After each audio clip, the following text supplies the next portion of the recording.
Good morning, everybody. On, on behalf of the Society for Tax Analysis and Research, I welcome all the members to this monthly webinar.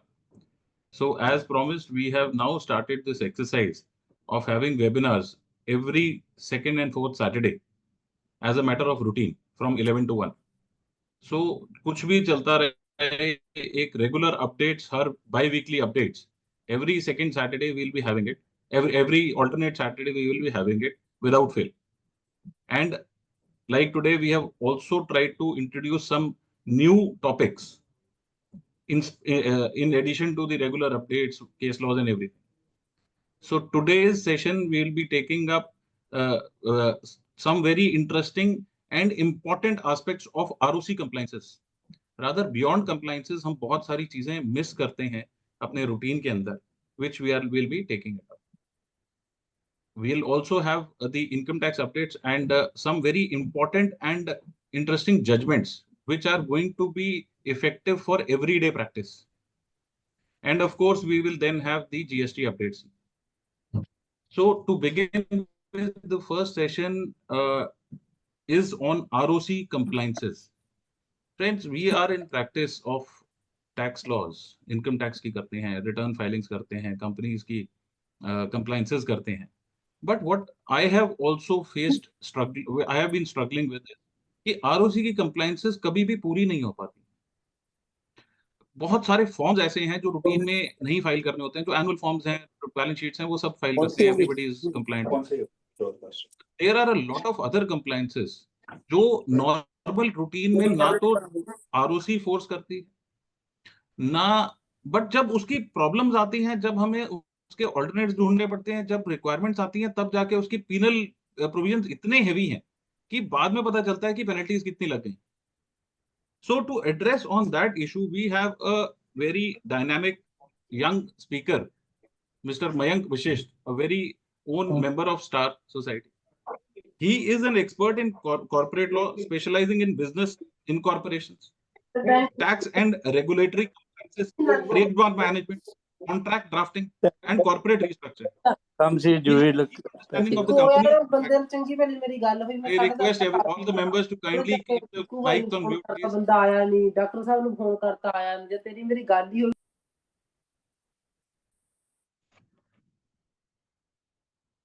His expertise extend beyond the routine filing to the intricate processes that strengthen a company's legal foundation and credibility. Friends, as I suggested, say for example, मैं एक example लेके शुरू करता हूँ कि हमने एक company है, उसने अपने डायरेक्टर से लोन ले रखा है. We all know that the rules were amended in the recent past, जहाँ पे the company is not allowed to take loans. Even when the loans are being taken from directors or the relatives of the directors, certain compliances need to be made. I am very sure most of the companies are missing such compliances. And I tell you, sir, अगर ये किसी time scrutiny में आ गया assessment में, और अगर ये ROC की तरफ से किसी टाइम रिक्वायरमेंट आ गई कि आज तक की कंप्लायंसेस के अंदर what are the compliances that were required to be made और किसने किसने करी है, sir, everybody is going to face heavy challenges on that. So to address upon the issue, we have Mayank Vashisht with us today. He will take us through the challenges that are there in the corporate filings and address what solutions we have on that. Over to you, Mayank, please. Thank you, Jaspal sir, for the brief introduction. Is my voice audible? Absolutely clear. Yes. Okay. So good morning everyone. सबसे पहले I hope आप सब मुझे clearly सुन पा रहे हैं. अगर किसी को कोई टेक्निकल इशू हो रहा है तो आप अभी बता दीजिए, क्योंकि आज का सेशन सिर्फ हम कंप्लायंस के बारे में नहीं है, like it's all about changing the way businesses function. Hello. I again request everybody to kindly keep the mics on mute, please. It is very distracting for the speaker. Mayank, please continue. Yes yes. ठीक है. तो क्योंकि आज का session जो है सिर्फ compliance के बारे में नहीं है, it's about changing the way businesses function, तो it is really important. So I request all of you to please listen carefully what I am about to say in this particular session. So let's start. Compliance सिर्फ एक rule book follow करने का काम नहीं है जैसे कि हम सब लोगों को लगता है। इट्स अ पावरफुल टूल जो बिजनेसेस को सस्टेनेबल बनाता है, रिस्क को कम करता है और क्रेडिबिलिटी बिल्ड करता है बिजनेस की। But let's be honest, compliance सुनते ही एक्साइटमेंट तो नहीं आती होगी हम सबको, right? I know some of you might be thinking कि कंप्लायंस मतलब filing forms, maintaining records, registers को मेंटेन करना, या फिर ये सब एक्स्ट्रा काम लगता है। लेकिन सच ये है कि कंप्लायंस बोरिंग सिर्फ तभी लगता है जब आप इसे सिर्फ पेपर वर्क समझते हो। जब ये समझ आता है कि कंप्लायंस और स्ट्रक्चर्ड गवर्नेंस का डायरेक्ट इम्पैक्ट बिजनेस के ऊपर पड़ता है, बिजनेस की ग्रोथ पे पड़ता है, बिजनेस की फंडिंग और रिस्क मैनेजमेंट पे पड़ता है, तब ये सिर्फ एक फॉर्म फाइलिंग एक्सरसाइज नहीं रहती है। It is becoming very critical. और क्योंकि हम लोग जूम पे हैं तो लेट्स कीप इट इंटरेक्टिव। ये एक बोरिंग लेक्चर नहीं होने वाला, क्योंकि मुझे खुद बोरिंग लेक्चर पसंद नहीं है। मुझे भी आप सबसे सुनना है, या एटलीस्ट कुछ रिएक्शंस चाहिए। तो एक छोटा सा रियलिटी चेक करते हैं कि ये सच है कि अफवाह। एक सिंपल सा सवाल मैं आप लोगों से पूछता हूँ, कि कितने लोगों ने ऐसे क्लाइंट्स को फेस किया है जो अचानक से आते हैं और बोलते हैं कि हमें बोर्ड मिनट्स चाहिए, या स्टैट्यूटरी रजिस्टर्स को अपडेट करना है, या लोन के डिस्क्लोजर्स की जरूरत महसूस हो रही है क्योंकि कोई लीगल इशू आ गया है, कोई टैक्स स्क्रूटनी है, या ड्यू डिलिजेंस की डिमांड आ जाती है। अगर आपके साथ ऐसा हुआ है तो just nod your head in yes. So सबसे सबसे पहले तो मैं खुद हाथ खड़ा करूंगा, because that has been a real pain area amongst my clients also. And yes, very rightly pointed out, ये requirements all of a sudden आती हैं, and then we have to go back in time कि पिछले 6 साल 8 साल में क्या क्या किया था, क्या नहीं किया था. You have to find that. Exactly, and that is not very much cost effective. उसमें खर्चा भी बहुत होता है because we have to maintain the records as per the filing we have already done. Like हम लोग एनुअल फाइलिंग्स कर चुके हैं, उनके ही अलाइनमेंट में हमें वो रिकॉर्ड्स बनाने पड़ते हैं। तो that is really kind of like a workload and expensive. अब थोड़ा सा इसको और इंटरेस्टिंग बनाते हैं। कितने लोगों ने देखा होगा कि मर्जर एक्विजिशंस या इन्वेस्टमेंट राउंड के टाइम पे एक बिजनेस सिर्फ इसलिए स्ट्रगल कर रहा है क्योंकि उसके कंप्लायंस रिकॉर्ड प्रॉपरली मेंटेन नहीं है। Like we are not only talking about GST filings और कंप्लायंस आरओसी फाइलिंग्स। ये इसको एक बड़े परिव्यू से देखना चाहिए, क्योंकि हम लोग चाहते हैं कि हम ग्रो करें, साथ में हमारे क्लाइंट्स भी ग्रो करें। So if we are going for any due diligence, any mergers और एनी एनीथिंग, सबसे इंपॉर्टेंट चीज है कि कंपनी अपने रिकॉर्ड्स या कंप्लायंसेस कैसे मेंटेन कर रही है। फॉर एग्जाम्पल, कोई इन्वेस्टर आता है, शेयर होल्डर्स की डिटेल्स मांगी है, और कंपनी के पास अपडेटेड स्टेट्यूटरी रजिस्टर्स ही नहीं निकलते, या फिर ड्यू डिलिजेंस का प्रोसेस डिले हो गया क्योंकि बोर्ड मीटिंग के मिनट्स ही मिसिंग है। अगर आपने ऐसा होता देखा हुआ है तो आप जानते हैं कि कितना पेनफुल हो जाता है ये बाद में सारी चीजें ठीक करना। और ऐसा हर किसी के साथ होता है, ये कोई वन टाइम प्रॉब्लम नहीं है sir, this is very regular these things.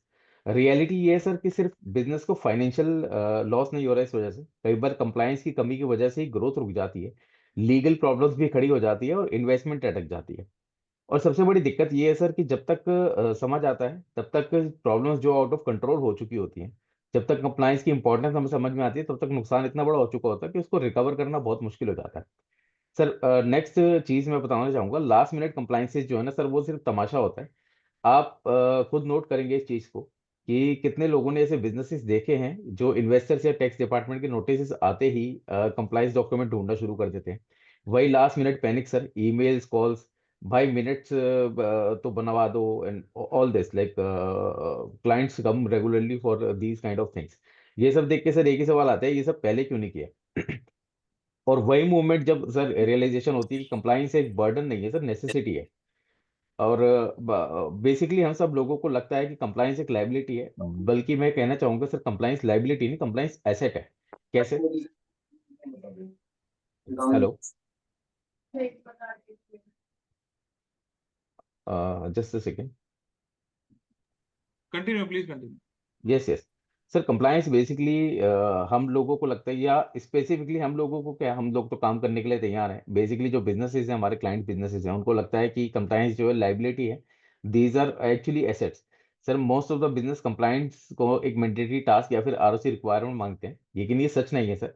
Compliance जो है क्रेडिबिलिटी बिल्ड करता है इन्वेस्टर्स और पार्टनर्स के सामने।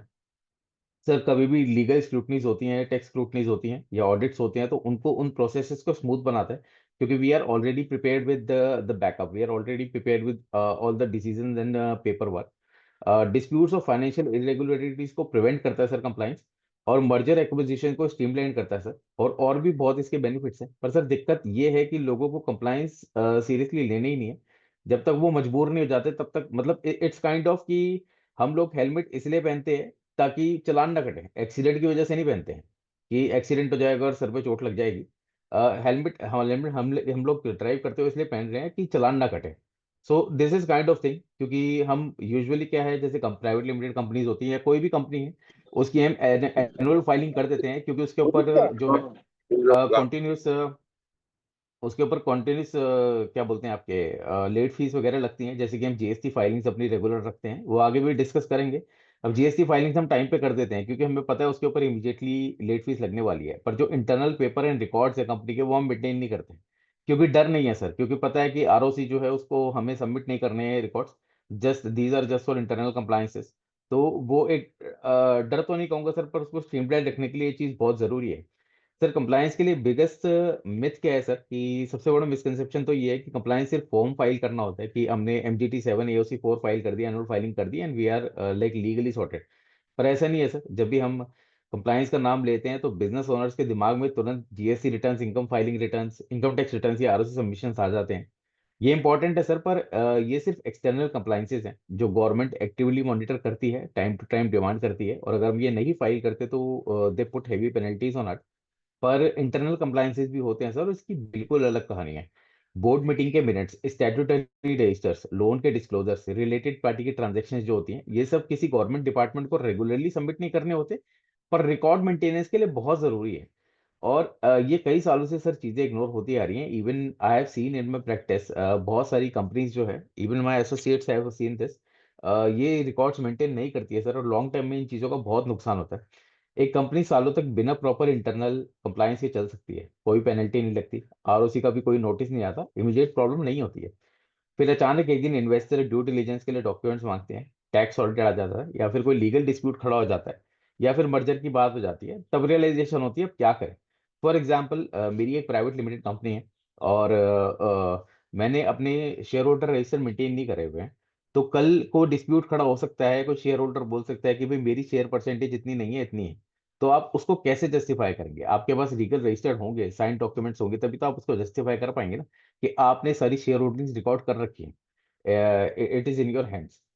सर क्योंकि इंटरनल कंप्लायंस सिर्फ लॉ फॉलो करना नहीं होता, it's about credibility, transparency and long term business sustainability sir. ये इंश्योर करता है कि जब भी आपको जरूरत पड़े तो कंपनी को अपनी ऑनरशिप, फाइनेंशियल ट्रांजेक्शन्स या बिजनेस को डिसीजन प्रूव करने में दिक्कत ना आए। तो चलिए आज कंप्लायंसेस को एक नए नए नजरिए से देखते हैं सर। सिर्फ एक लीगल फॉर्मेलिटी नहीं है, बल्कि एक स्ट्रांग बिजनेस फाउंडेशन के रूप में भी देखा जा सकता है इसको। सर रियल वर्ल्ड एग्जांपल्स मैं आपको कुछ देता हूँ। जैसे कि आपको एक स्टोरी सुनाता हूँ कि कंप्लायंस को मेंटेन करना कितना महंगा पड़ सकता है, ना मेंटेन करना, सॉरी। एक प्रॉमिसिंग स्टार्टअप सर 3 साल तक बड़ा धूम धमाल मचा रहा है, अच्छे प्रोडक्ट्स हैं, स्ट्रॉन्ग रेवेन्यू है, और वेल कनेक्टेड फाउंडर्स हैं सर। पर सब कुछ स्मूथ चल रहा है। पर एक दिन एक बड़ा इन्वेस्टर आया फंडिंग देने के लिए, और इन्वेस्टर ने उनसे मांगा कि भाई बोर्ड मीटिंग के मिनट्स लाओ, जो भी आपने पिछले 2-3 साल में डिसीजंस लिए हैं, उन डिसीजंस को वेरीफाई करने के लिए that we have taken it और नॉट। शेयर होल्डर्स का रजिस्टर चाहिए, ताकि हम सबकी शेयर होल्डिंग जो है कंफर्म कर सकें, और जो भी आपने कंपनी ने लोन लिए हैं, लोन दिए हैं, इन दैट केस कंपनी की फाइनेंशियल ऑब्लिगेशंस देखने के लिए जो भी लोन डिस्क्लोजर्स है वो हमें चाहिए, लोन रजिस्टर चाहिए। पर क्योंकि जब इन्वेस्टर को डॉक्यूमेंट ये सारे वेरीफाई करने थे, तो we were not ready with it. कुछ भी रिकॉर्ड नहीं था, ना बोर्ड मिनट्स के रिकॉर्ड थे। बस हमने एनुअल फाइलिंग करते टाइम कुछ सर्टिफाइड ट्रू कॉपीज बना दी इस पर्टिकुलर रेजोल्यूशन की, जो एनुअल फाइलिंग के टाइम पे जरूरत होती है। And we have not maintain the board records, shareholders का कोई प्रॉपर रजिस्टर नहीं था। डायरेक्टर के भी जी जो डिसीजंस थे, वो कोई भी डॉक्यूमेंटेड डिसीजन सारे व्हाट्सएप चैट के ऊपर हो गए थे कि भाई आप ये डिसीजन ले लेते हैं और ये डिसीजन ले लेते हैं। क्योंकि सर ये प्रॉपर कुछ भी मेंटेन नहीं था, इसलिए इन्वेस्टर जो है वो चले गए।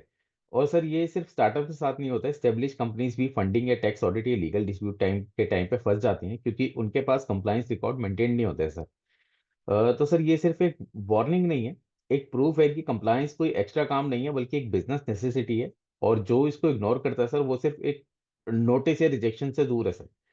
और बिगनोज अब बात करते हैं सर, बिजनेसेस जो है कंप्लायंसेस को इग्नोर क्यों करते हैं। सर सबसे पहला कारण तो ये है कि कोई इमीडिएट पेनल्टी नहीं है। जैसे कि हमने भी बात करी थी कि अगर हम बाइक या स्कूटर ड्राइव करते हुए हेलमेट पहनते हैं तो वो इस डर से नहीं पहनते कि हमारा एक्सीडेंट हो जाएगा, वो इस डर से पहनते हैं कि चालान हो जाएगा। तो इसके अंदर अभी कोई इमीडिएट पेनल्टीज नहीं है, क्योंकि ये सारे इंटरनल कंप्लाइंसेस होते हैं जैसे रिकॉर्ड मेंटेनेंस एंड ऑल। तो इसलिए बिजनेसेस जो है इसके ऊपर ध्यान नहीं देते। अब सोचिए, अगर आप जीएसटी रिटर्न फाइल कर रहे हैं, अगर नई फाइल करी तो क्या होगा भाई, अगले महीने पेनल्टी लग के आ जाएगी, या फिर लेट फाइल करी तो उसकी पेनल्टी लग के आ जाएगी, नोटिस आ जाएगा, बिजनेस को तुरंत कंप्लायंस उसके करने पड़ेंगे। लेकिन यहाँ पे सर आप बोर्ड मिनट्स मेंटेन नहीं कर रहे हैं, शेयर ट्रांसफर डॉक्यूमेंट्स मेंटेन नहीं कर रहे हैं, तो कोई पेनल्टी नहीं है, कोई आरओसी नोटिस नहीं है, कोई तुरंत प्रेशर भी नहीं है इस चीज़ को करने का। इवन सर मैं आपको बताना चाहूंगा, जब हम कंपनी इनकॉर्पोरेट करते हैं तो we are required to do first board meeting within 30 days of incorporation, क्योंकि कुछ इंपॉर्टेंट डिसीजन हमने लेने होते हैं कि बैंक अकाउंट कौन से बैंक में खोलना है, शेयर सर्टिफिकेट इशू करने हैं। सर शेयर सर्टिफिकेट की स्टैंपिंग होती है, शेयर सर्टिफिकेट इशू होना तो दूर है, मतलब स्टैंपिंग होना तो दूर है, कंपनीज इशू भी नहीं करती। बस आपने कंपनी इनकॉर्पोरेशन के टाइम पे डिसाइड कर लिया कि भाई इनकी 10% होल्डिंग है और इनकी 90% होल्डिंग है, वो स्पाइस फॉर्म में भेज दिया, आपने आरओसी को बता दिया है, पर आपने इंटरनली शेयर सर्टिफिकेट इशू नहीं करे हैं सर। तो लॉन्ग टर्म में ये चीज़ें बहुत नुकसान करती हैं सर। और इसी वजह से सर बिजनेसेस को इंटरनल कंप्लायंसेस को प्रायोरिटी देनी चाहिए। और उनका माइंडसेट सर यूजुअली होता है कि अगर आरओसी से नोटिस नहीं आया तो कोई दिक्कत नहीं है, लेकिन सर रियल लाइफ प्रॉब्लम तब होती है जब इन्वेस्टर टैक्स ऑफिसर या कोर्ट्स के अंदर ना रिपोर्ट की डिमांड करते हैं सर, और तब तक बहुत ज़्यादा लेट हो चुका होता है।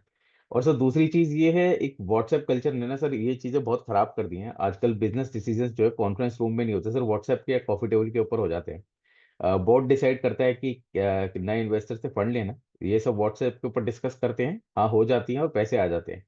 6 महीने बाद एक डायरेक्टर रिजाइन करता है और कहता है सर मुझे तो बताया नहीं गया था इस डिसीजन के बारे में, क्योंकि आपने, अब आपके पास ये प्रूव करने का कोई तरीका नहीं है, क्योंकि आपने फॉर्मली एक बोर्ड मीटिंग नहीं करी है, आपने मिनट्स मेंटेन नहीं करे, आपने नोटिस नहीं दिए हैं डायरेक्टर को, एजेंडाज नहीं शेयर करे हैं।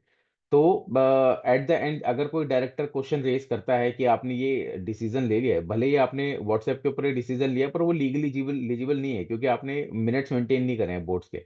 जो बोर्ड मीटिंग हुई है आपने, क्योंकि प्रॉपर बोर्ड मीटिंग तो करी नहीं है, and meeting on WhatsApp is not, मतलब आप वीडियो कॉन्फ्रेंसिंग के थ्रू कर सकते हैं, बट जब व्हाट्सएप पे ऐसे डिसीजंस हो जाते हैं, मैसेजेस के थ्रू डिसीजंस हो जाते हैं, that is not eligible. Sir तीसरा रीजन है why businesses are not so, like बोलते हैं कि उनकी ओवर रिलायंस जो है एनुअल फाइलिंग्स के ऊपर बहुत ज़्यादा है, कि हमने MGT 7 और AOC 4 जो है फाइल कर दिया है, तो कंप्लायंस हमारे कंप्लीट हो गए हैं, आरओसी की तरफ से कोई ऑब्जेक्शन नहीं है। लेकिन सर कंप्लायंस जो है सिर्फ फॉर्म फाइल करने का नाम नहीं है सर। कंप्लायंस का मतलब है कि कंपनी के अंदर प्रॉपर कॉर्पोरेट डिसिप्लिन मेंटेन होता है या नहीं होता है। ये सिर्फ एक चेकलिस्ट है सर, बल्कि बिजनेस की क्रेडिबिलिटी और इसके ट्रस्ट को बिल्ड करने का एक सिस्टम है सर। जब तक एक बिजनेस ये नहीं समझेगा कि रिएक्टिव कंप्लायंस क्या होते हैं, जब तक, सॉरी, ये रिएक्टिव कंप्लायंस नहीं करेगा तब तक उसको दिक्कत आएगी आएगी। लेकिन प्रोएक्टिव कंप्लायंस का माइंडसेट जो है होना चाहिए सर, जो इशू आने से पहले ही सॉल्व कर सकते हैं। Mayank, I have two questions here. Yes एक सर। तो क्वेश्चन हमारी व्हाट्सएप, सॉरी, इसमें आया है, चैट बॉक्स में आया है कि how many years we have to keep the company compliances record. तो सर जैसे कि हम इनकम टैक्स में भी देखते हैं और उसमें भी देखते हैं, तो यहाँ पे कोई एक पर्टिकुलर लेंथ ऑफ रिकॉर्ड रखने की मैंडेटरी है कि नहीं है? सर एटलीस्ट 10 साल तो है, बाकी एग्जैक्ट मैं ग्रुप में शेयर कर दूंगा। लाइक एटलीस्ट 10 साल हमको बोर्ड टू मिनट्स माय वगैरह। Understanding, hmm. हम्म। जो ये क्वेश्चन है, you are better expert on this. Hmm. I think company के लिए, because it is a separate legal entity, yes. Company का रिकॉर्ड डे वन से पूरा रखना मैंडेटरी है, चाहे वो 10 साल हो, चाहे वो 20 साल हो, चाहे वो 50 साल हो, बिकॉज जी इट वो। Is a separate legal entity having its own legality entity in because कभी कंपनी बंद होती है, मान लो एक व्हाट डू कॉल, एक कंपनी डिफॉल्ट कर गई, या फिर it is no longer sustainable, अगर हम्म। एनसीएलटी के अंदर कंपनी चली जाती है, तो it is given to a new set of directors, new set of shareholders. Hmm. तो जो डायरेक्टर्स हैं, अगर हम प्राइवेट लिमिटेड को कंपनी को ये समझें कि एक कंपनी मतलब हमारी कंपनी है, it is closely held hmm. Company, it is a big myth. Hmm. अगर for some reason the company is not able to sustain and it goes to NCLT under CIRP, it is a hmm. it is not our company, it is somebody else's company then. और yes वहां exactly. जो भी compliances होंगी नहीं होंगी वो company की compliances होंगी, वो उस डायरेक्टर की कंप्लाइंस नहीं होंगी, उन पुराने शेयर होल्डर्स की कंप्लाइंस नहीं होंगी। That is hmm. My understanding of it. I think you yes can elaborate on that. Yes sir, basically क्या होता है एज पर लॉ जो है, मतलब हमें कोई भी फाइनेंशियल ईयर के रिकॉर्ड्स हैं तो हमें वो 8 या 10 साल तक मेंटेन करने हैं एज पर लॉ। पर क्योंकि इनकी लॉन्ग टर्म रिक्वायरमेंट्स हो सकती है, बेसिकली क्या होता था कि डिजिटलाइजेशन का जमाना तो अभी आया है, उससे पहले तो सारी फाइल्स ही मेंटेन होती थी। Even I have seen some offices जहाँ पे अभी भी फाइलिंग सिस्टम जो है बहुत इंटैक्ट है। 50 50 55 55 साल पुरानी फाइल्स रखी हुई है। तो अभी डिजिटल मेंटेनेंस जो है वो तो कुछ सालों से लागू हुआ है। पर क्या होता है सर कि क्योंकि फिजिकल मेंटेनेंस करनी पड़ती थी इन फाइल्स की और इन रिकॉर्ड्स की, तो उसके लिए बहुत बड़ा सा डाटा रूम चाहिए होता था, जिस वजह से इसको सर 8 साल के लिए, तकरीबन 8 या 10 साल के लिए इसको बार कर दिया गया कि आपको एज पर लॉ इतने सालों के लिए वो रिकॉर्ड्स मेंटेन करने हैं, उसके बाद you can destroy.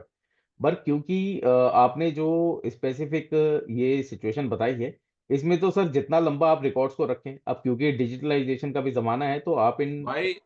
Why this came up to me was actually hmm. in one of my own clients, एक प्रॉब्लम ये। आई, मैं कंपनी का नाम नहीं लूंगा। So what hmm. happened was there was a property in the company. Now hmm. the property was held say about 40 50 years ago.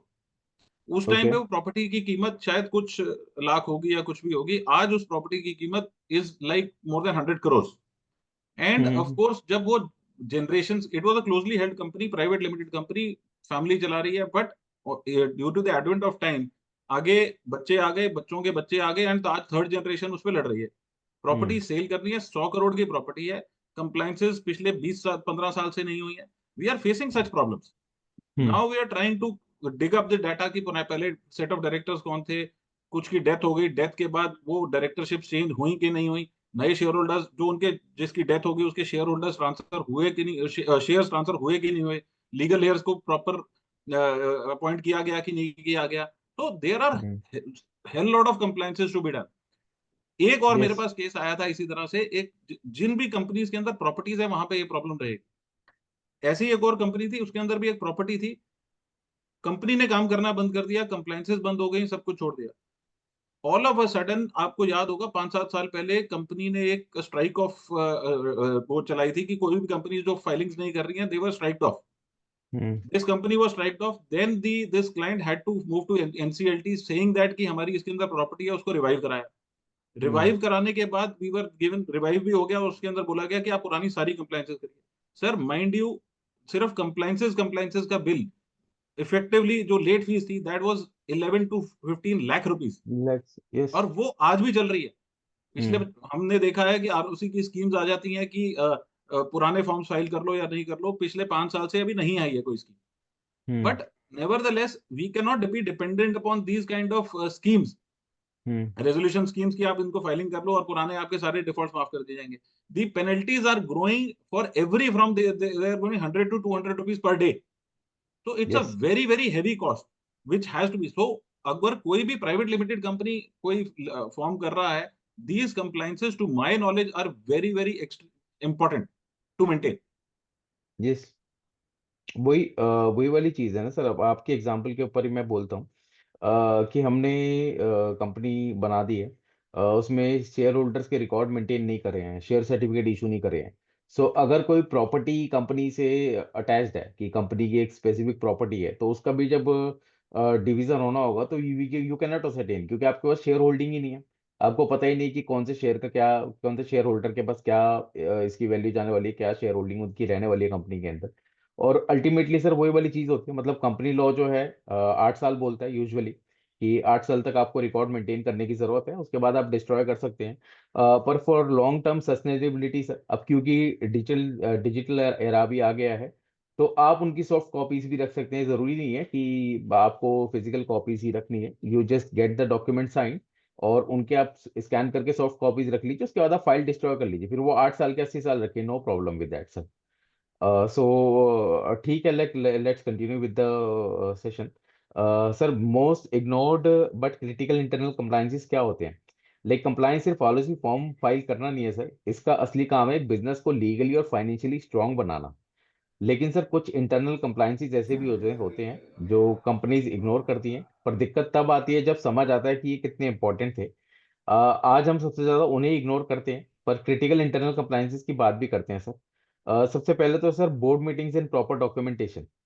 Sir legal requirement क्या है sir इसकी? सेक्शन 173 ऑफ कंपनीज एक्ट 2013 के मुताबिक sir हर company को accept OPC obviously साल में at least 4 board meeting करनी चाहिए, जो कि स्मॉल कंपनीज के लिए 2 बोर्ड मीटिंग है। लाइक या अगर आपको स्मॉल कंपनी नहीं है तो आपको हर क्वार्टर में एक मीटिंग करनी है, अगर स्मॉल कंपनी है तो हर हाफ ईयर में एक मीटिंग करनी है इन अ फाइनेंशियल ईयर। इन मीटिंग्स के नोटिस और एजेंडा सर इशू करने बहुत जरूरी है, और मीटिंग्स की प्रॉपर डॉक्यूमेंटेशन होनी चाहिए। लाइक मीटिंग्स के अंदर जो भी डिसीजन हुए हैं, जो भी कुछ हुआ है, उसको प्रॉपरली मिनट्स के अंदर रिकॉर्ड करना चाहिए सर। पर हमारी मिस्टेक्स क्या होती है सर?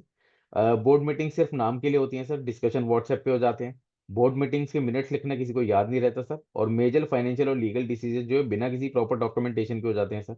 हम क्या करते हैं सर, जैसे बैंक अकाउंट खुलवाना है तो बैंक वाले बोलते हैं कि भाई हमें मिनट्स की कॉपी चाहिए, तो हम एक सर्टिफाइड ट्रू कॉपी बना देते हैं। उस मीटिंग को तो पूरा नहीं करते हैं सर, एक रेजोल्यूशन उसमें से निकाल देते हैं कि this is the certified true copy, director से साइन कराई और बैंक में सबमिट कर दी। बैंक वाले भी बैंक अकाउंट खोल के दे देते हैं, but that is not a proper way to do it. वो पूरे आपको मिनट्स बनाने चाहिए, everything to be done in a legal and proper manner, कि आगे हमें कोई दिक्कत ना आए सर। अब सर इसमें रिस्क क्या है? अब सोचिए एक दिन इन्वेस्टर या टैक्स ऑफिसर या कोर्ट के अंदर कोई केस चल रहा है, और पता चलता है कि कोई मिनट से मेंटेन नहीं करे गए हैं, और मेजर फाइनेंशियल डिसीजन जो है वो हमने ऐसे ही ले लिए बातें करते करते। सर इसका सीधा मतलब है सर, कोई इन्वेस्टर या ऑडिटर या डिपार्टमेंट आपके ऊपर ट्रस्ट ही नहीं करेगा कि आप जब मिनट्स ही प्रॉपरली मेंटेन नहीं कर रहे हैं तो कंपनी में और क्या ही काम करते होंगे सर। सर इसका सॉल्यूशन एक सिंपल ही है सर, बोर्ड मिनट्स जो है प्रॉपर तरीके से, बोर्ड मीटिंग्स जो है प्रॉपर तरीके से और टाइम पे कंडक्ट होनी चाहिए सर। हर मेजर डिसीजन जो है वो रिकॉर्ड होना चाहिए, एक एक शब्द, एक एक चीज, जो भी आपने कंपनी में डिसीजन लिया है वो प्रॉपरली रिकॉर्ड होना चाहिए। और मीटिंग का प्रूफ सर व्हाट्सएप पे नहीं बल्कि लीगल डॉक्यूमेंटेशन के थ्रू होना चाहिए, जो प्रॉपरली फाइल्ड होने चाहिए सर, लाइक कंपनी के रिकॉर्ड्स में होनी चाहिए, whether in physical form whether in like soft copies, but these should be stamped, signed properly signed by director sir. And like ऐसा जरूरी नहीं है कि ये सभी डायरेक्टर को साइन करना चाहिए, पर in my practice I usually do that कि सभी डायरेक्टर से साइन करवाते हैं, ताकि आप मतलब बाद में कोई डायरेक्टर उंगली ना उठा पाए कि भाई हमने तो ऐसा कोई डॉक्यूमेंट देखा नहीं। अब सर दूसरी चीज होती है स्टैट्यूटरी रजिस्टर्स, जो बैकबोन है सर बिजनेस की। अगर बोर्ड मीटिंग के मिनट्स के बिजनेस का दिमाग है सर, तो स्टैट्यूटरी रजिस्टर जो है उसकी बैकबोन है सर। लेकिन काफी कंपनीज जो है कोई रजिस्टर कोई रिकॉर्ड मेंटेन नहीं करती है सर, और लॉन्ग टर्म में दिक्कत आती है सर बड़ी। Sir important registers can which company should maintain, these are sir register of members, कि हमारे शेयर होल्डर्स कौन कौन है, कितनी शेयर होल्डिंग्स है, और क्या परसेंटेज है, और कब उनको वो शेयर ट्रांसफर हुआ है या फिर कंपनी उनको ऑपरेशन के टाइम पे उनको वो शेयर मिले, with their proper address, their other particulars. Sir register of directors maintain होना चाहिए कि कंपनी कौन चला रहा है, और इन सर रिकॉर्ड्स को हमें सिर्फ मेंटेन नहीं करना है, इनको रेगुलरली अपडेट भी करना है। प्लस सबसे बड़ी सर एक चीज ये है कि हम कंपनी इनकॉर्पोरेट करते हैं, हमें हर साल जो है हर फाइनेंशियल ईयर के स्टार्ट में फर्स्ट मीटिंग के अंदर डायरेक्टर से डिस्क्लोजर लेना होता है, एक MBP 1 में और एक DII रेट में, कि इनका कोई अनड्यू इंटरेस्ट तो नहीं है कंपनी या किसी और कंपनी से रिलेटेड पर्सन के। और सर दूसरा डिस्क्लोजर जाता है कि ये लीगली क्वालिफाइड है sir, being a director, like director बनने के लिए लीगली क्वालिफाइड है, किसी भी कोर्ट ने या किसी भी ऐसी रूलिंग ने इनको डिस्क्वालीफाई नहीं किया है बीइंग ए डायरेक्टर। अब सर कॉमन मिस्टेक्स क्या होती है इसके अंदर? सर कई कंपनीज जो है स्टैट्यूटरी रजिस्टर मेंटेन ही नहीं करती। अगर कभी शेयर होल्डर डिस्प्यूट हो जाए तो कंपनी के पास कोई लीगल प्रूफ ही नहीं है कि शेयर होल्डर कौन है नहीं है, और फिर हम पुराने फॉर्म्स फाइलिंग में रिकॉर्ड चेक करने लग जाते हैं, जो सर बहुत ही टाइम कंज्यूमर और कॉस्ट इफेक्टिव नहीं होता है, और बहुत ही ज्यादा टाइम कंज्यूमिंग होता है। और सर मर्जर एक्विजिशन के लिए कभी जाते हैं उस टाइम पे पुराने रिकॉर्ड्स बनाना या पुराने रिकॉर्ड्स को निकालना इज अ हेडेक, क्योंकि हमने कुछ ढंग से मेंटेन करके ही नहीं रखा हुआ है सर। अब सर रिस्क में इसमें ये है कि कभी भी कोई कंपनी एक्वायरिंग के लिए आती है या फंडिंग के लिए आती है, कोई इन्वेस्टर आता है या कोई डिपार्टमेंट अगर स्क्रूटनी कर रहा है, तो वो डॉक्यूमेंट्स मांगते हैं पर हमारे पास अवेलेबल नहीं होते, तो डील सर तुरंत कैंसिल हो जाती है या कंप्लायंस फेलियर को उसमें डाल दिया जाता है, और पेनल्टीज भी लगती हैं सर। सर इसका सॉल्यूशन बस यही है कि सारे स्टैट्यूटरी रजिस्टर जो है टाइम पे मेंटेन करने चाहिए। फिजिकल कॉपीज आप रख सकते हैं, पर to be on safer side digital copy रखिए, वो ज्यादा अच्छा है, उसके भी बैकअप लेके रखिए सर। और रजिस्टर सिर्फ मेंटेन करना इंपॉर्टेंट नहीं है, बल्कि सर उनको टाइमली अपडेट करना भी इंपॉर्टेंट है। ऐसा नहीं कि इनकॉर्पोरेशन के टाइम पे हमने रजिस्टर बना लिया कि भाई मयंक शेयर होल्डर हैं, जसपाल सर शेयर होल्डर हैं, उसके बाद हम एडमिट करते हैं किसी और शेयर होल्डर को भी। और सालों साल तक जसपाल सर और मेरा नाम ही चल रहा है उस रजिस्टर के अंदर। हमने नए शेयर होल्डर जो इंट्रोड्यूस कर रहे हैं उनका नाम ही अपडेट नहीं करा sir. So that should be avoided. Like हमें वो बनाने भी हैं और उनको मेंटेन भी करना है, अपडेट भी करना है सर। अच्छा सर, इसके ऊपर फाइनल थॉट्स मेरे ये हैं कि कंप्लायंस जो है सर इन्वेस्टमेंट है, कॉस्ट नहीं है सर। सर आजकल की बिजनेस दुनिया में कंप्लायंस सिर्फ एक फॉर्मेलिटी नहीं है सर, एक नेसेसिटी है। जिस तरीके से एक स्ट्रांग फाउंडेशन बिना बिल्डिंग जो बिल्डिंग है वो स्ट्रांग स्ट्रांग फाउंडेशन के बिना खड़ी नहीं हो सकती है सर, वैसे ही कंप्लायंस के बिना जो बिजनेस है सस्टेनेबल कभी हो ही नहीं सकता है सर। सर अगर बिजनेस सिर्फ पेनल्टीज या आरओसी नोटिस से बचाना है तो वो सिर्फ एक टिक बॉक्स माइंडसेट नहीं है। लेकिन बिजनेस को प्रोएक्टिवली कंप्लाइंट करना है, वो सिर्फ सर्वाइवल नहीं है सर, बल्कि लॉन्ग टर्म बिजनेस सस्टेनेबिलिटी के लिए बहुत जरूरी है सर। और सर अब मैं बस I'll pass this over to Jaspal sir, who will speak on the penalties and consequences of non-compliances. So, Mayank, ji before sir. this, see, first and foremost, I thank you for a very, very good and elaborate discussion on this ROC compliances and जी the sir, thank you so necessity much. of the ROC compliances. Hmm. I would request you to kindly prepare a proper presentation on this, ठीक है sir. including what are the requirements, what are the forms to be filed, register maintain करना है तो कैसे करना है, and I ठीक think है। this might be very helpful for all the members कि क्योंकि ये compliances की हमारे पास including me, my office is also not equipped with any of these list कि कौन से forms किस company के अंदर जाने हैं. जी So sir. what I will request you is to kindly prepare a formal presentation, a hmm. PPT of the कि भाई प्राइवेट लिमिटेड कंपनी की ये हैं. Of course on in the normal course we are more concerned with and dealing with the private limited companies rather than the public limited companies और उसके अंदर क्या क्या होना है. We'll not let's not go into the very deep details of those. Hmm. एक list इसकी बने और क्या फॉर्म्स फाइल करने हैं, कब कब फाइल करने हैं, सेमी एनुअली है या जैसे आपने मेंशन किया था कि जो लोन्स हमने लिए हैं तो लोन्स लेने के बाद वो एक ही बार सिंगल टाइम कंप्लायंस है या उसकी भी कोई फर्दर ईयरली या हाफ ईयरली कोई कंप्लायंस है. तो जी definitely sir. Such kind of a topic will be very very helpful and a very detailed one. Maybe you can take it up for 1 hour or something like that. So I think that should be very helpful for all the members. ठीक है sir, मैं accordingly prepare कर लेता And हूँ। of course, the penal consequences. See, I am not an expert on the ROC, hmm. but जो मुझे समझ आता है, the consequences on this is first and foremost the late filing fees. Because जो ये जी सर। फॉर्म्स हैं, इनकी भी हर एक की लेट फाइलिंग फीस है. और जब जैसे अगर मैंने आज एक लोन लिया है या मैंने आज से 3 साल पहले एक लोन लिया था, उसका मेरे को एक फॉर्म फाइल करना है. मेरे को तो फॉर्म्स के नाम भी नहीं याद रहते.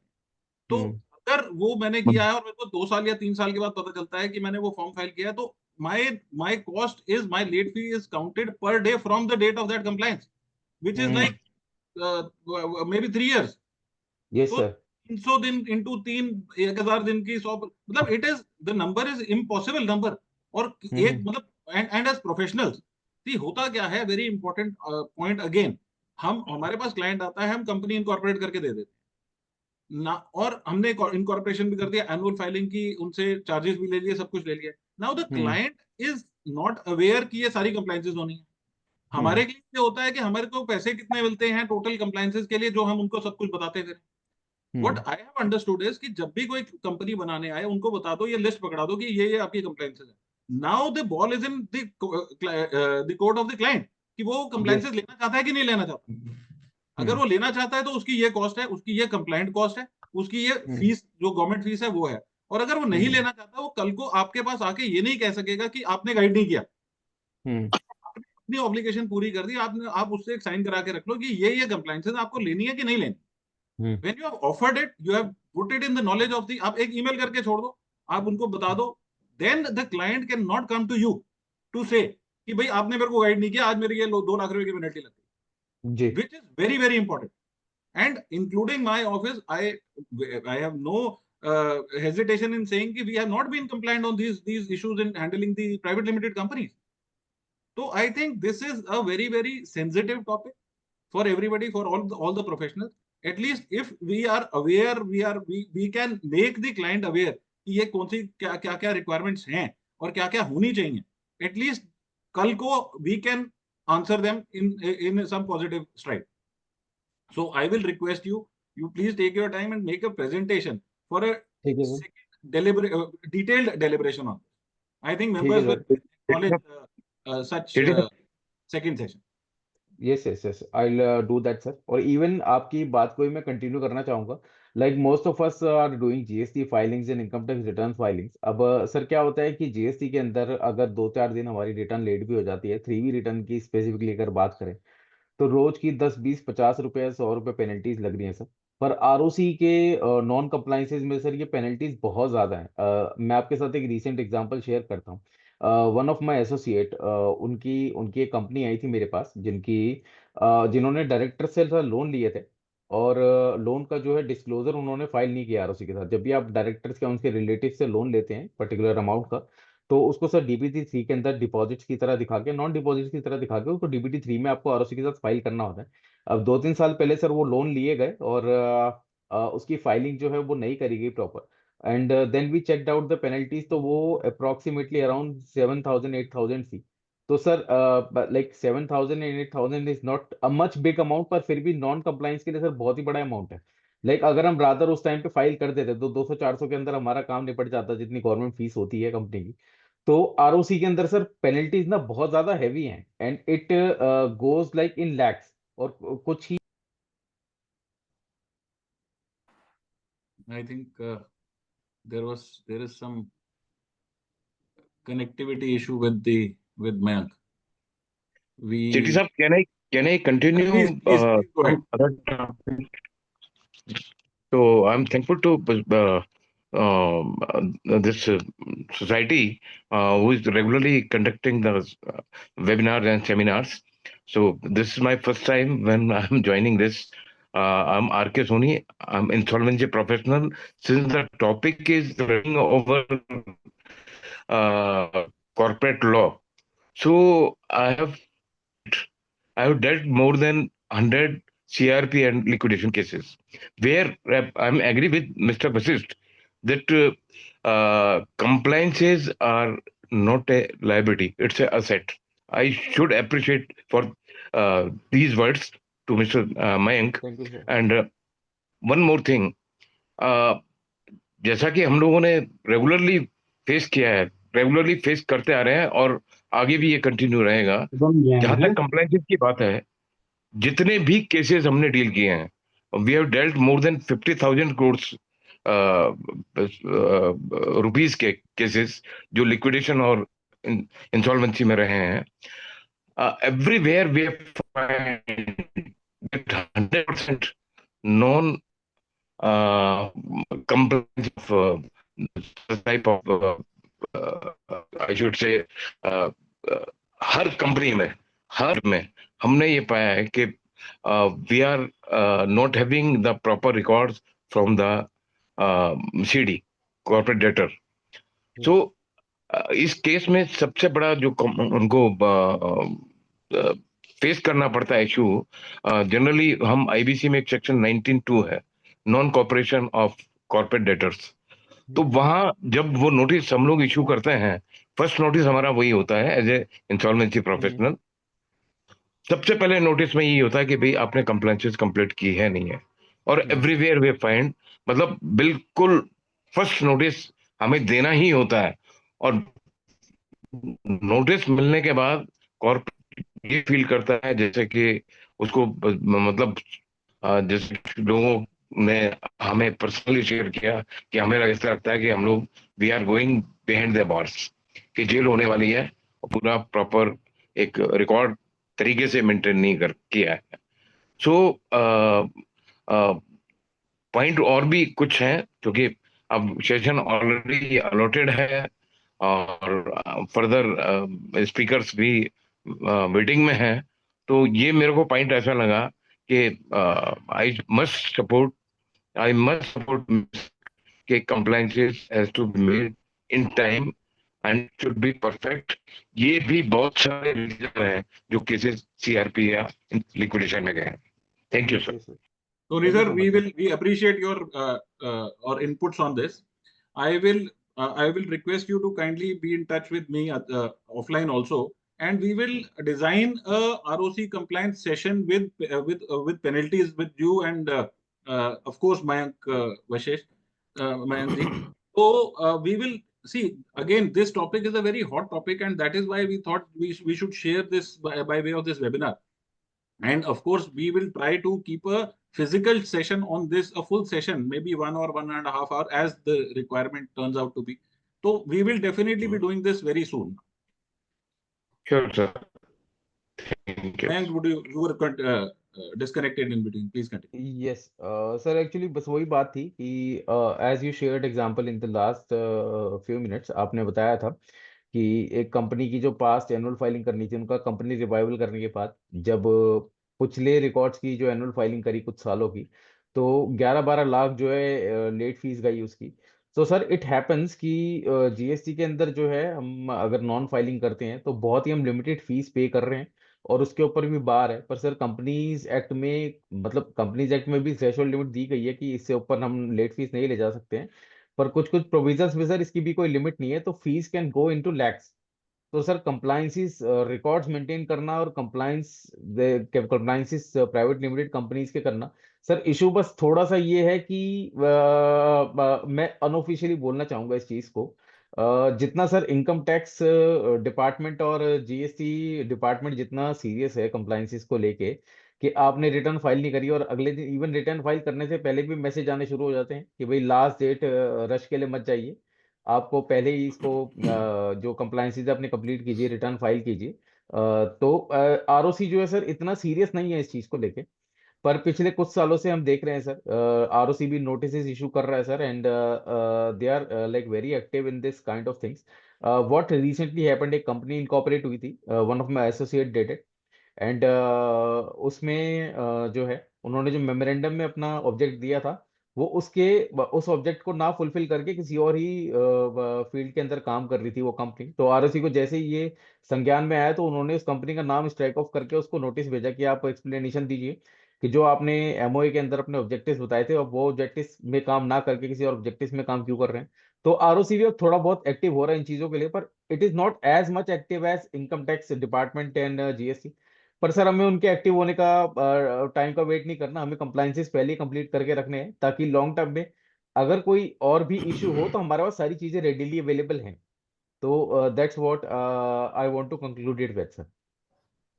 Thank you, man. Thank you so much for this enlightenment.